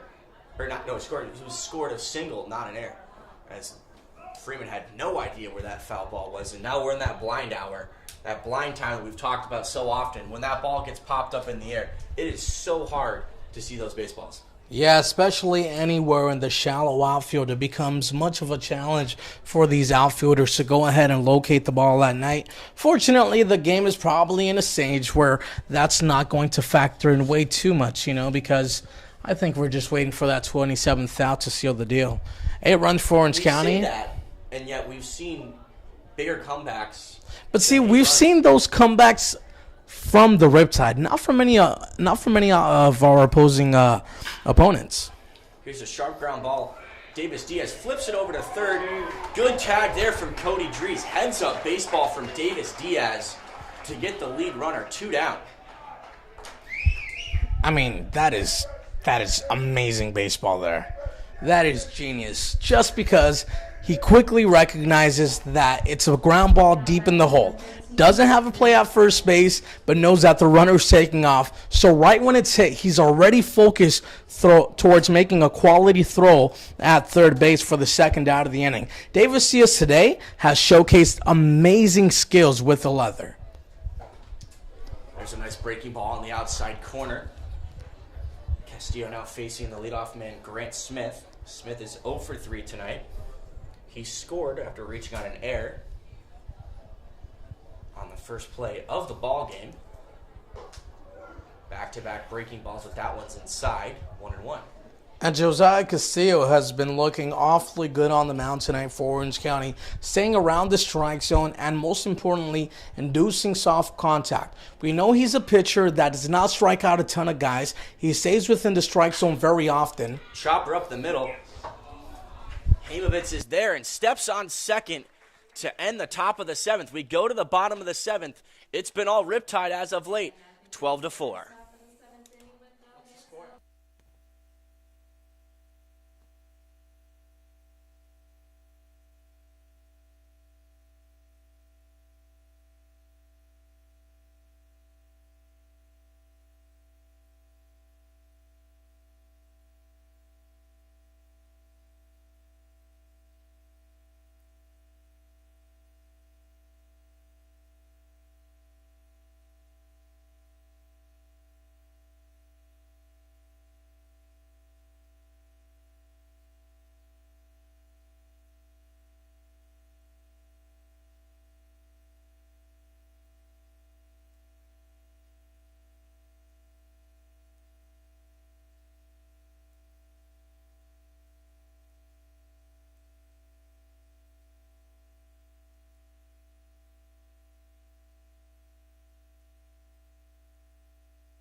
New pitcher on the mound for the Oaks is Rinkover. Nick Rinkover from Pierce College, a familiar foe to the Riptide. Last time out, he pitched 2 innings, did not give up a hit, did not give up a run. Struck out 4 batters. He's starting facing Colton Freeman, and Freeman's quickly ahead 2-0. And Rinkover came in to a game in a bit of a jam and just absolutely wiped the floor with the Riptide and took out any chance they had at a comeback last time out. Yeah, I'm kind of curious as to why they're going to go ahead and use such a quality arm in this situation in the game. They're down by 8 runs. They face the Orange County Riptide again tomorrow night. And Orange County, the way they're swinging their bat, I mean, Conejo has to be ready with their best stuff on the mound. Absolutely. This is the 7th appearance now on the season for Rinkover. In his 6 previous games, he has 12 strikeouts and has posted a 1.92 ERA. But go ahead. What also makes it really challenging to go ahead and try to salvage arms in the bullpen is you can't necessarily, have one guy take the majority of the load. Just because at the end of the day, these head coaches respect that these teams, or check that these players, as that one hits Colton Freeman, or at least it's taken for ball 4. What do you think, Chaz? I think that was ball 4, and nonetheless, we see him sprint down that line as we always do, even on a walk. But as I was saying, these head coaches respect the fact that these players are borrowed. They belong to school programs, and ultimately they're here to develop their skills so that when they get to those programs, they're ready to go. The last thing you want to do is overuse the guy, then make him prone to injury. Birthday boy T.C. Simmons now steps in the batter's box. 3 for 3 for him today. A home run and 2 singles. Driven in 2 runs. Actually driven in 3 runs if you count himself on the homer. You do count himself. You do. That's.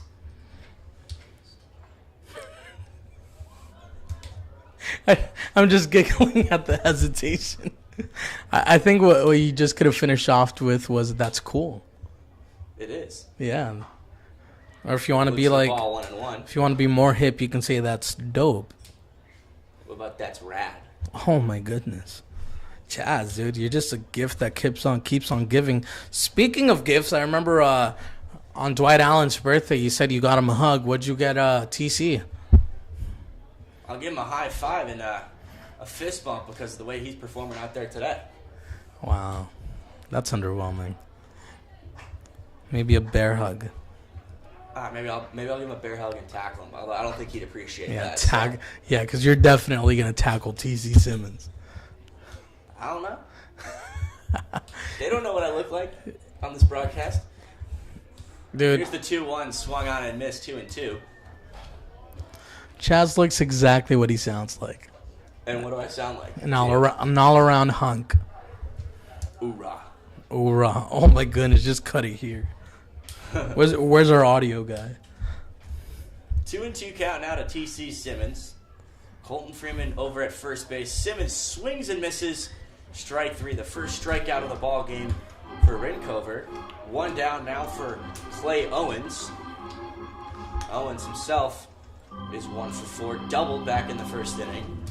Also reached on an error back in the 5th. I think, Chaz, at some point during a broadcast in a baseball game where you have 16 runs on the board, you stray away from the topic of baseball and you talk about any external factors. Anything going on in your life that we should know about? Anything exciting? Are you ready to get back onto campus? I am 100% ready to get back to ASU. It's not that I want to leave the Riptide. I had a great time this summer, but it's just been forever since I played lacrosse, and I can't wait to get back on the field. What position do you play? I am a midfielder. Oh, wow. Sounds busy. Yeah, a lot of running. Here's the 1-0 to Owens. Outside, 2-0. So lacrosse definitely does utilize hand-eye coordination, as do most sports, but how do you think it relates to baseball, if at all? I think in terms of the hand-eye coordination is where it does, because, think about it. You're throwing and catching a ball into a little pocket, so it's a lot like throwing and catching a baseball. It's just there's a lot more in terms of moving and doing things. So you got to be able to do everything on the run. You got to be able to do everything with your left and your right hands. What is the ball made out of? It's like rubber. Oh, okay. So it's the same size as a baseball. It's a pretty heavy ball? It's probably the same weight as a baseball, maybe a little bit heavier. Okay.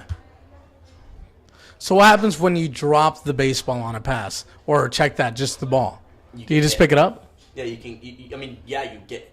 Some people can hit you though. That's the problem. And you can go pick it up, but you're gonna get some metal sticks hit, in your arms and in your shoulders and in your chest, and you might get drilled and pushed over. By Right. I've actually never seen lacrosse, so I've always been curious to ask these questions. Here's a 3-1. Nice breaking ball from Rincover, 3-2. We talk about Rincover. He's got that funky three-quarter motion that makes those breaking balls so hard to read. Yeah, he's a quality guy out of the bullpen for the Conejo Oaks. One they can truly rely on to go ahead and get them out of jerky situations just because he is, for the most part, a strikeout pitcher. That pitch is low.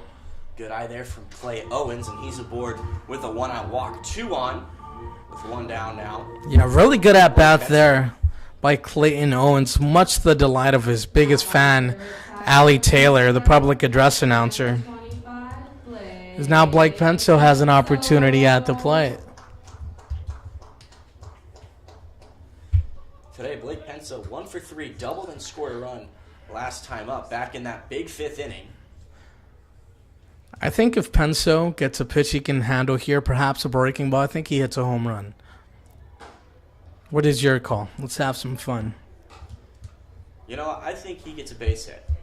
Oh my gosh, give me a break. Be more a base hit.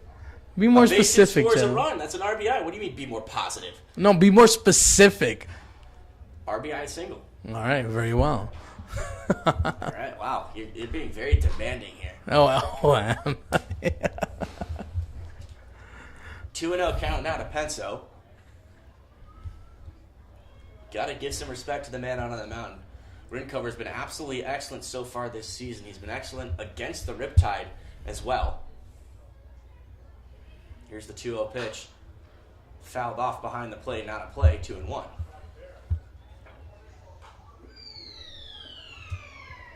What sports did you play growing up, Jonathan? Just baseball. And, I was really good in T-ball. Not even trying to be funny, but I'm telling you, I know a lot of people are going to T-ball, but, bro, I would rake, We should see you hit off the tee, during BP and stuff. No, but my prime was when they began, tossing the ball to me, underhanding it. I was just a stud. But the funny part is, as now the 2-1 pitch. That one's going to be in the dirt. 3-1.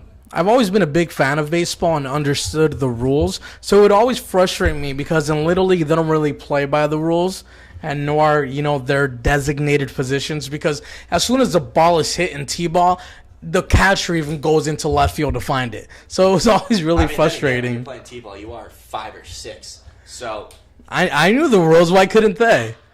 Here's a ground ball into left field. Colton Freeman rounding second.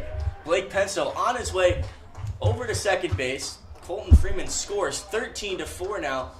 Clay Owens is safe, I think, over at third. The umpire has given him a long look, just looking at the baseball. I'm very confused on what he is, but nothing doing there. Nonetheless, RBI double, the second double of the day for Blake Penso, 13-4. So you got it wrong. You see, you guessed a single. It was a double. I guessed a home run. He settled for a double. I think here. RBI, base hit, no. Look, I'm telling you right now, Austin Krisick is going to hit a ball up the middle, score 2 runs. Let's see. Let's see if I'm right on this one. First pitch to Krisick inside, 1-0.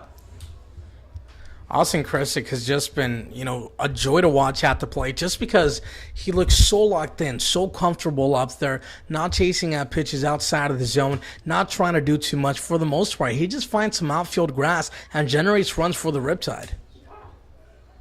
That was a makeup call. Krisick, 1-1. Or maybe not a makeup call, but just a call to move the game along. That was an inside fastball.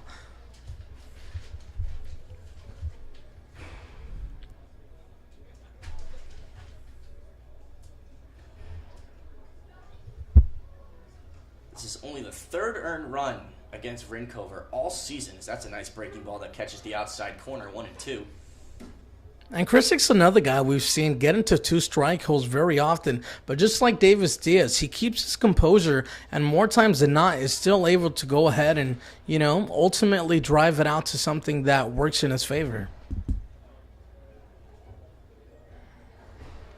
1-2 count now to Krisick. That pitch runs inside, 2-2. Good eye there from the left fielder. 2 runners on, only 1 out. The Riptide on top, 13-4. Majority of those runs, well, I guess now it's not a majority of those runs. 6 of them came in the bottom of the 5th inning. A couple of them came with 2 outs. So that pitch is low. Well done there from Krissick to lay off that last pitch. Yeah, and there he goes. Just an outstanding 2-strike hitter. Just what Davis Diaz was like earlier in the ball game. 1 ball and 2 strikes. Now it's 3-2, and he puts himself in a position to expect a quality pitch inside of the zone. Full count out of Krissick.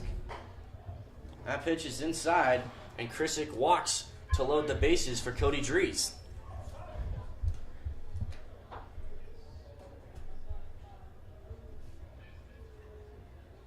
Dries struck out looking in his last at-bat. We saw him single back in the 5th. Drove in 2 runs there. Mound visit for Sulak. Riptide from Washington State University, third baseman number 23, Cody Dries. Chaz, if you're a hitter, what would your walk-up song be? I'm not sure. I guess I never really thought about it. Maybe something to get the crowd going, something to get my blood pumping. There's a pitch that runs outside 1-0. I mean, I got to think about that. Give me about a minute and I'll get back to you. How's that? Oh, how fun. Anything Daddy Yankee? Bad Bunny? I know you're a big Puerto Rico guy. 100%. It would have to be either a bad... Yeah, I think it would have to be a Bad Bunny song. Oh, my goodness. That pitch runs inside 2-0. I don't know, maybe something like Drake, Money in the Grave. You know what would be an awesome walk-up song? We used to have a guy on the team, and his name was... Shark? No. Baby Shark. We actually used to utilize that. But his name was Dylan Rock. Can you imagine had he had the Rock's theme song when he came up to the plate? That would be so cool. Especially because at first it's like the shattering glass. And then, if you can smell what the Rock is cooking, that would have been so awesome. Just for that, I'm having a child named Rock. Rock Ortiz. Oh, my goodness. How promising. He'll be a badass in school. 2-1 count now to Dries. Looks at a ball just outside the zone, 3-1. There is a right-hander warming up in the bullpen for the Oaks. This is Rinkover's first inning of work. Still only 1 out with the bases loaded. Dries pops this one up behind the plate, and it's going to get out of play and into the stands. That almost hit a fan. I mean, he tried to catch it, just didn't quite work out for him. And that's that's tough. I actually think this. Prior to the game, all right, so when you take off on a flight, right, they kind of warn you for certain things. I really think that before to a baseball game, they should show you how to react to a pop-up. The last thing you want to do is just bow your head and take cover. I think look for the baseball and try to catch it, especially if it's feet in the air, Try to make a decent play on it. 3-2 count now. Dries rips one down the line, but way foul. He got a hold of that one, but unfortunately for Cody, that thing was about 100 feet foul. Good news for Chaz. The Cubs and the Cardinals are all tied up at 2. We just got to win enough games to not trade Chris Bryant. Chris Bryant. Oh, yes. Send him over to the Mets. Send him over to somewhere that'll appreciate him. Here's the 3-2 pitch once again. Just low. And that'll bring in Clay Owens as Cody Dries walks. Bases still loaded. The lead for the Riptide now to double digits. They're on top 14-4. I think there's a pitching change going on.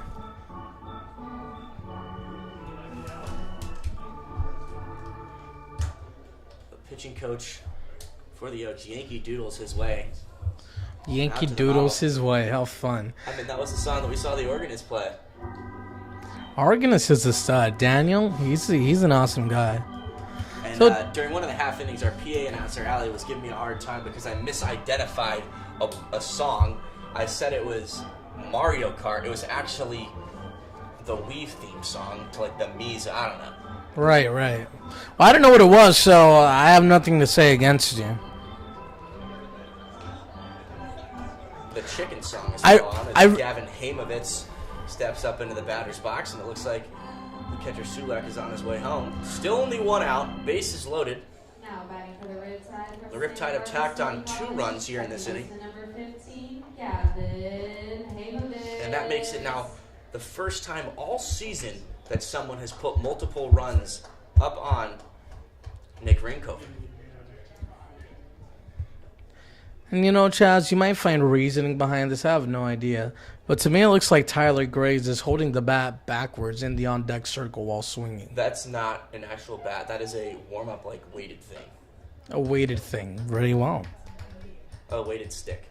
It is a weighted stick. Here's a Oh, line drive towards right center field. That's going to get down. Multiple runs will score.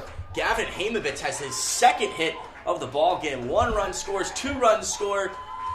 An RBI double for Hamovitz. A good debut for him. And the Riptide just keep tacking on more and more runs. 16-4 is now the score.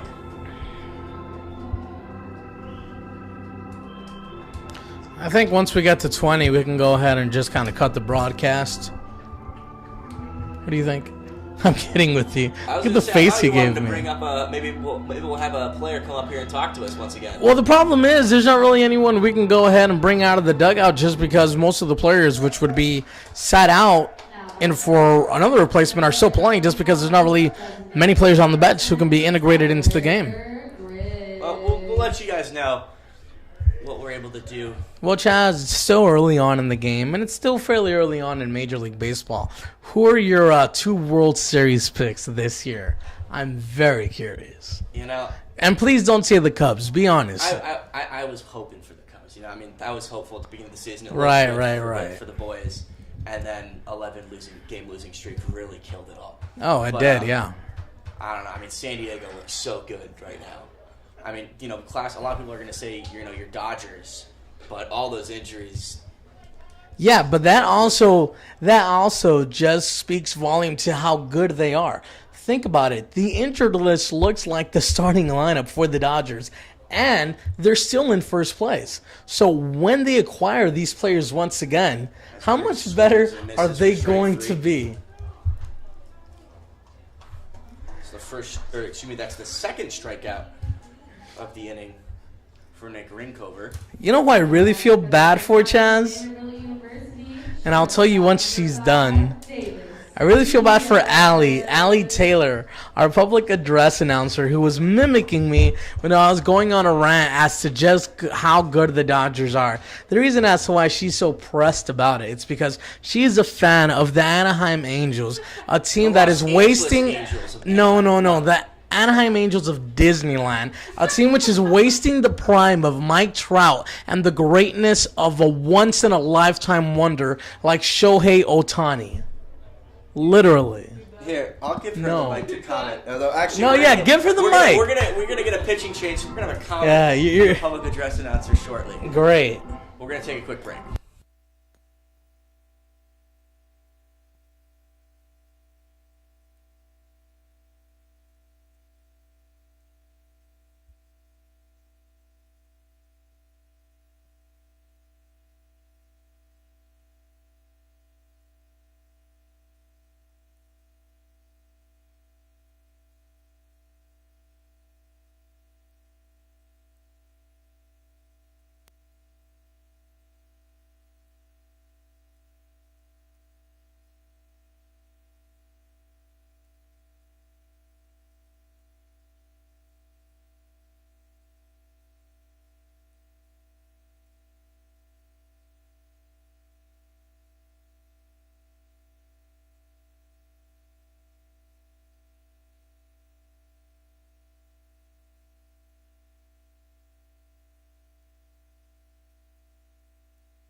Who's the new pitcher?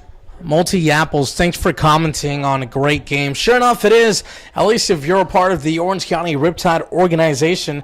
I was going on a brief rant here, breaking down the reason as to why the Angels are far inferior to the Dodgers. So, hey, we have some extra time. Back to the game here on the mound. Brandon Madrigal comes in for the Oaks to face Davis Diaz with 2 down, 2 runners in scoring position. Over at third and second, Cody Dries is the man on third. Gavin Hamovitz is the man on second base. Chaz, I think it would be fun to ask our viewers who their favorite Major League Baseball team is, or perhaps their 2 selections for the teams participating in the World Series. That's a called strike against Diaz. So if you're watching via YouTube Live, use the live chat function and go ahead and tell us who is your World Series pick early on in the MLB season. Last time out for Madrigal was against the Riptide here. So that's a fly ball down the first base line, foul and out of play, 2-2. He did not give up a run. He faced 2 batters, gave up 2 hits. Did not surrender a run, but did not record an out either. This is his 3rd appearance against the Riptide. Back on July 7th, he pitched 1 inning, 2 hits, gave up a run, struck out 2. 2-2 count to Diaz. Called strike 3 to end the inning. The Riptide put on 4 more. They lead 16-4 as we go to the 8th.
Josiah Castillo returns to the mound for his 3rd inning of work. He's going to be facing Zach Gregory to start the 8th. Gregory today is 1 for 3. He had that big home run back in the first inning. He's got himself his 2nd hit of the ballgame. That's a leadoff single into center. That's his 2nd hit. Here's Raul Sandoval now. Sandoval tonight not having his best day, hitting in that 3-hole spot. He is 0 for 3 with a strikeout and 2 groundouts. Chaz, who's your player of the game? I mean, there's such a list to choose from. Is there a name that stands out? Give it to the birthday boy, T.C. Simmons. T.C. Simmons. Yeah. 3 for 4 with a home run, 2 singles, driven in a couple of runs as well. Reached on a walk. Not a bad day. Not a bad way to celebrate your 21st birthday, huh? No, that's right on. I think this is one of those rare occasions where you kind of hate to generalize just because you always want to nail out that one player, but it'd be tough to just choose one guy, especially when this offense erupted in the way it did tonight. And the best part is, and absolutely love this. They capitalized with runners in scoring position. Picture perfect. Yeah, absolutely. That's been the biggest issue with the Riptide all season, is not capitalizing on the opportunities when they've been given them. And tonight they've made them pay. They've taken advantage of all the errors from the Oaks out in the defensive diamond for them. And they've also taken advantage when they've had runners in scoring position. And the pitching has done its job as well. After, a sloppy start in the first and second inning, they've settled down very, very nicely. Spencer Edwards went 5 innings, only gave up 3 earned runs, as that's a walk to Raul Sandoval. Zach Gregory's going to go over to second base, so 2 men on for Greg Melhalf. We saw him single in his first at-bat, coming in relief of Brendan Bobo.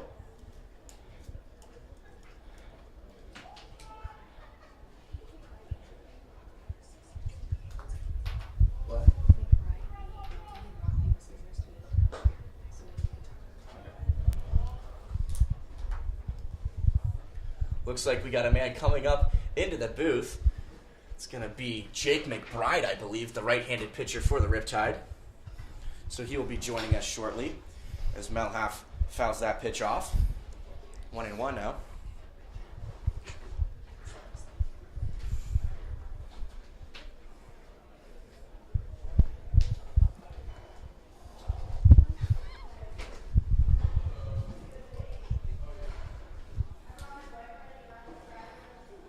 TJ Foreman. Actually, there's going to be a pinch hitter waiting in the on-deck circle. And we welcome Jake McBride to the broadcast booth. Jake, not a bad way to, we're talking about a game that means so much, given that you guys only trailed them by a game in the playoff standings. And right now, this is the performance you guys needed, especially on the mound and at the plate. Oh, Chaz, you're totally right on that. We're only a few games out of playoff contention, and this is a huge game.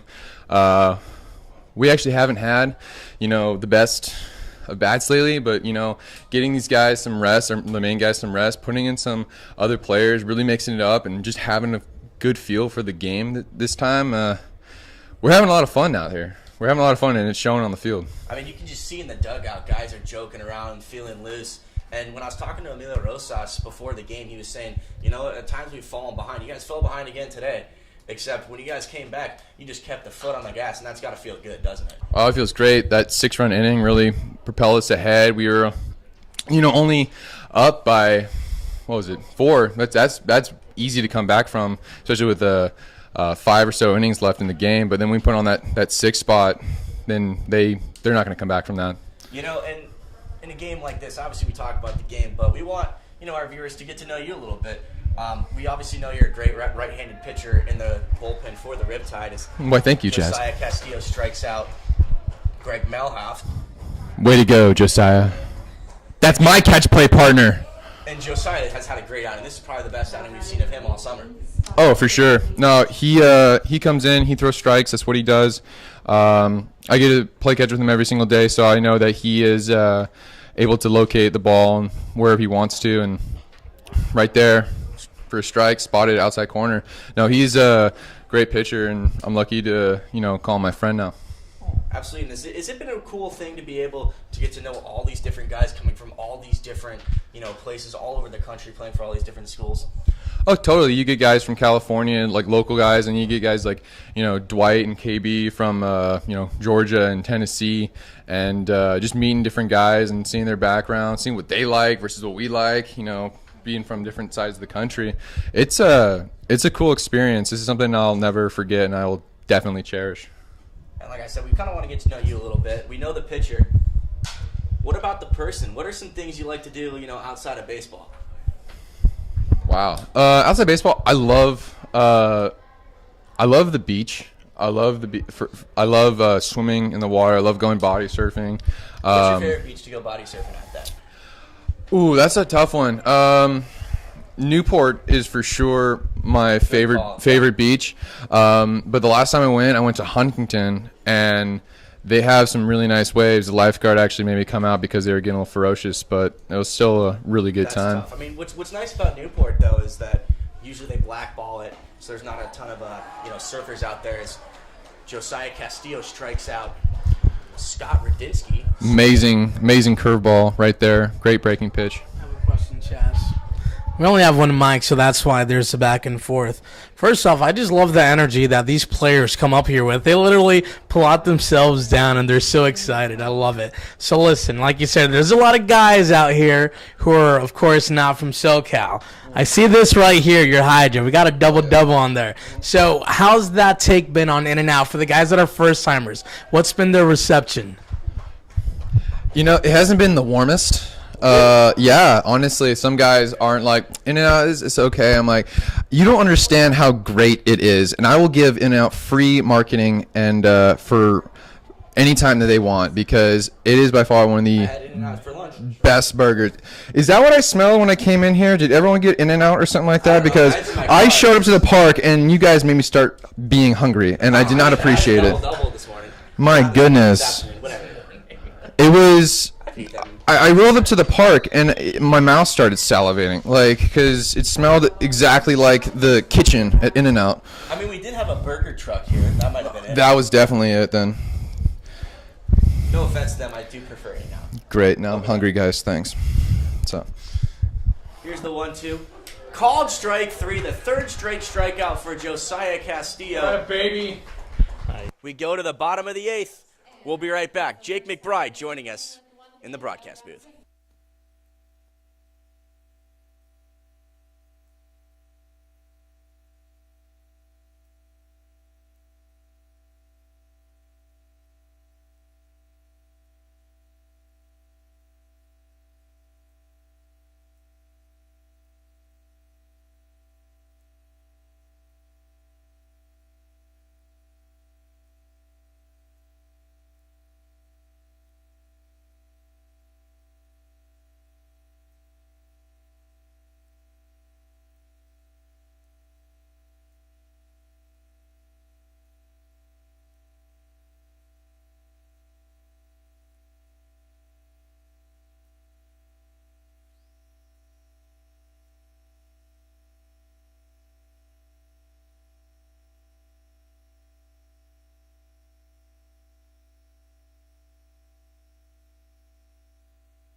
Bottom of the 8th, the Riptide on top, 16-4.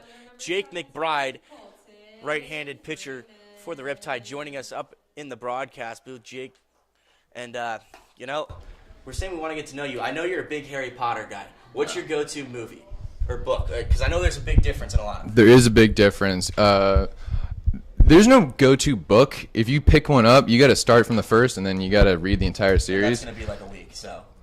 Yeah, I mean, per book at least. Per book, yeah, sure. I mean, I'm not that slow of a reader, but Okay, sorry. but I mean, I usually read it sometimes during the school year, so it's like every time here and there I get a chance to read it. But go-to movie, I gotta say, is the third one, Prisoner of Azkaban, because I just can't do that. I don't get it. That's my least favorite one. Well, here's the thing. It's like that's the movie that becomes more adult. That's where you see the change in the characters, and I'm a really big movie guy, and so when you start to show me more character arc and more development in the storyline, I love those kind of films, and so especially in a series. I guess I'm a lot more of a I don't even know what the word is, but I'm just there to enjoy it, I guess. I like the more exciting ones. So what's your favorite movie of all time then? Outside of the Harry Potter series, just in case it falls in there. It's easy. That's Moneyball. Because not only is it pertaining to the sport of baseball, which has been my life's passion for, I don't know, However many years. yeah, pretty much like 16 years. So, Birthday boy T.C. Simmons. birthday boy. I mean, he's having a hell of a birthday. Oh, he's having a hell of a birthday. Was he 3 for 4 with a walk and 2 singles and a home run? My goodness. I mean, Yeah, I could do your job, Chess. Let's hear a little play-by-play. A little play-by-play. The 1-0 pitch to T.C. Simmons. Pitches in stretch. Here's the pitch. High fly ball to the center field. Camped under it for out number 2. This will bring up Clayton Owens from USC. He's another new guy. Clayton's been doing a good job filling in for the newly departed Jack Thomas Wold. Jack Thomas Wold, of course, has been drafted by the New York Mets, and Sorry, you don't have. we couldn't be happier for him. I have a question for you. I asked Chaz this earlier, and also our viewership. So, early on in the MLB season, of course, but who are your World Series picks right now? My World Series picks right now, well, AL, I'm going to say the Red Sox. I'm a huge Red Sox fan, so that's a little bit of biased. But I think the Padres have real shot at being contenders this year.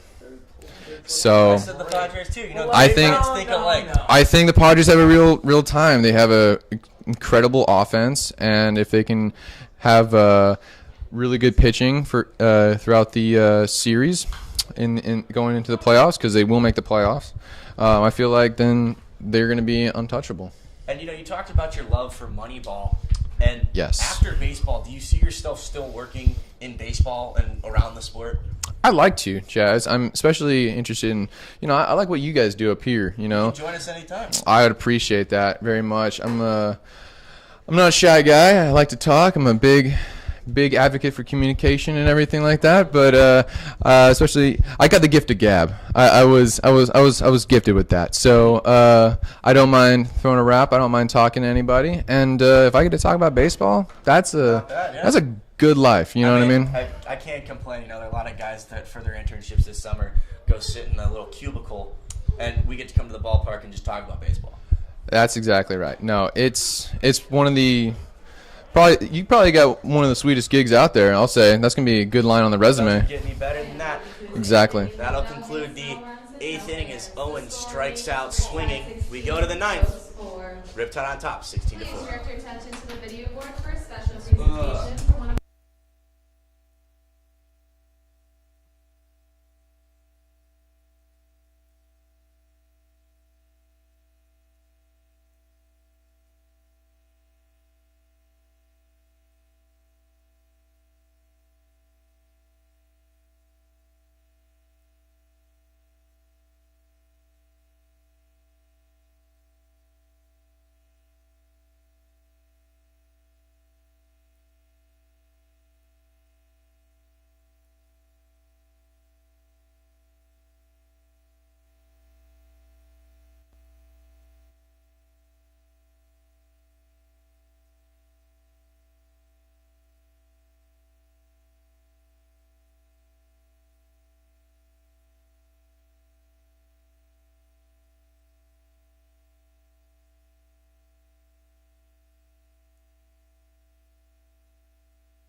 The top 9. So top of the 9th inning, Chaz, of course, is the man of the hour. But I have another question, so I want to go. So listen, back to OC Riptide baseball. I know for the most part, Summer League, it's all about the development of players and getting reps at the plate. But now as we're winding down on the season, closer towards the playoffs, do you think the mentality as a whole for you guys individually has shifted about winning ball games as opposed to just getting reps?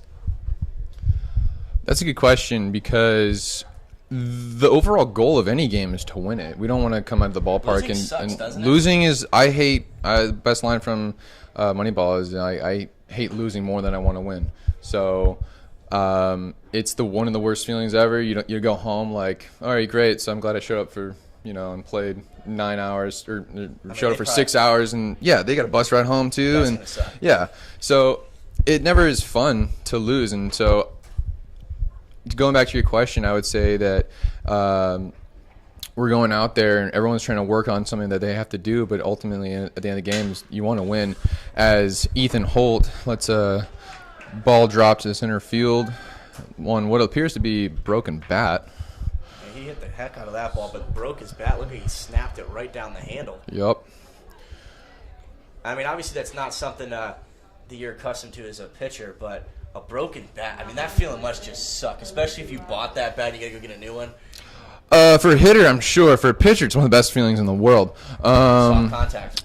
Yeah, no. I mean, if you're a pitcher and you break somebody's bat, which first time was here at this ballpark, ever doing that.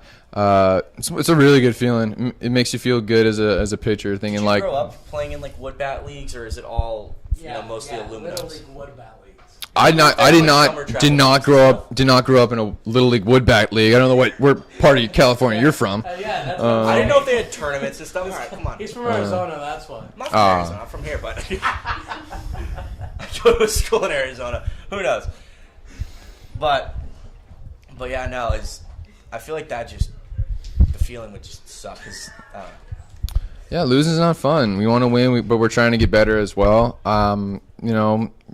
If I go to say for me, for instance, my first month here, I was up and down. I struggled a little bit. I got hit. I got pulled from games. But then this past month, the second half of the season, I'm like, you know what? I'm just gonna do my best. I'm gonna go out and I got to be a smarter pitcher. I got to learn where to put the ball instead of just throwing it. That's a great ground ball. Double play there. Great ball to Davis Diaz, flipping it to Gavin Hamovitz to Clayton Owens for the 6-4-3 double play. 1 out away now from getting out of here with a W. A big W with that, too. Big W. And with that, I think this is where I got to leave you. I want to go down and celebrate with my team if I can do that. Completely fair. Thank you for joining us, Jake. Good luck. Looking forward to seeing you out on the mound, maybe tomorrow against the Oaks. Probably Friday against the Foresters is what I was told. Big game once again. Very much so. That's a homecoming for me on that field at Pershing Park. So I'll be very fun. So thank you, gentlemen. 1-2-3 inning with 3 strikeouts, maybe an immaculate inning. Maybe we'll see how it goes. But thank you for having me up here. Thank you for joining us, Jake. Really appreciate that. Thank you. Jake McBride, ladies and gentlemen. Is this yours? You cannot forget the double Hydro Flask. And Chaz, now I'm going to sit right next to you. A little close and Enjoy personal. your perspective of the game. I see the game behind the glass. And there's always a fly that's stuck on the border of the window, which upsets me. There's no flies here. No. 1 strike away now for Dalton Wood. Ethan Holt out on the mound. Here's a high fly ball towards center field. T.C. Simmons giving run. A diving catch attempt. That would have been the icing on the cake. Or, excuse me, the candle on top of the icing on the cake. I think the icing on the cake was a good one. Well, no. He already has the icing on the cake. That's a birthday home run. True, that's true. You could even say the RBI singles were the candles, and the flame could have been that diving catch there. Yeah, and then the person blowing the candle could have been the play in center field. I'm just kind of going out on a limb here looking to follow you. So, Chad, I think it'd be fun if you would broadcast the remainder of the game in Spanish like you did earlier this year. I would really try that. I just don't know how to say now up Grant Smith. Or what's the word for pitch in Spanish? Pitch, lanzamiento. Lanzamiento. Lanzamiento. Yes. 0-1. Oh. Dos outs. I don't know what outs is. For the most part, actually, the Spanish broadcasters say outs. Those Really? outs, yeah. Outs is in the Spanish. No, it's not, but it's just kind of like, if you're a baseball fan, you know what an out is, you know? Ethan Holt facing leadoff man Grant Smith. Last opportunity for the Oaks as that ball gets behind the catcher Penso. And then I was going to try and think about how to say the runner advances over to third in Spanish, but Do you want me to show him? yeah. So let's break it down into parts, okay? El corredor, which means the runner. El corredor. Good. I Avanza. took 5 years of Spanish. No wonder. That was actually pretty spot on. So it would be El corredor avanza tercera. That pitch is just outside. How would you say just a bit outside? Bob Uecker style. Un poquito afuera. Un poquito fuera. Oh, we How's love that it, sound? baby. Sounds amazing. Do I sound like a true Spanish speaker? You sound better than a Spanish speaker. 3-1 count now. Chopper down the line and foul. Now, don't ask me how to say chopper because I have no idea. Chopper in Chopper. Spanish. Oh, my goodness. You just roll the R at the end, huh? Yeah, just add an R at the end of everything and it'll be Spanish.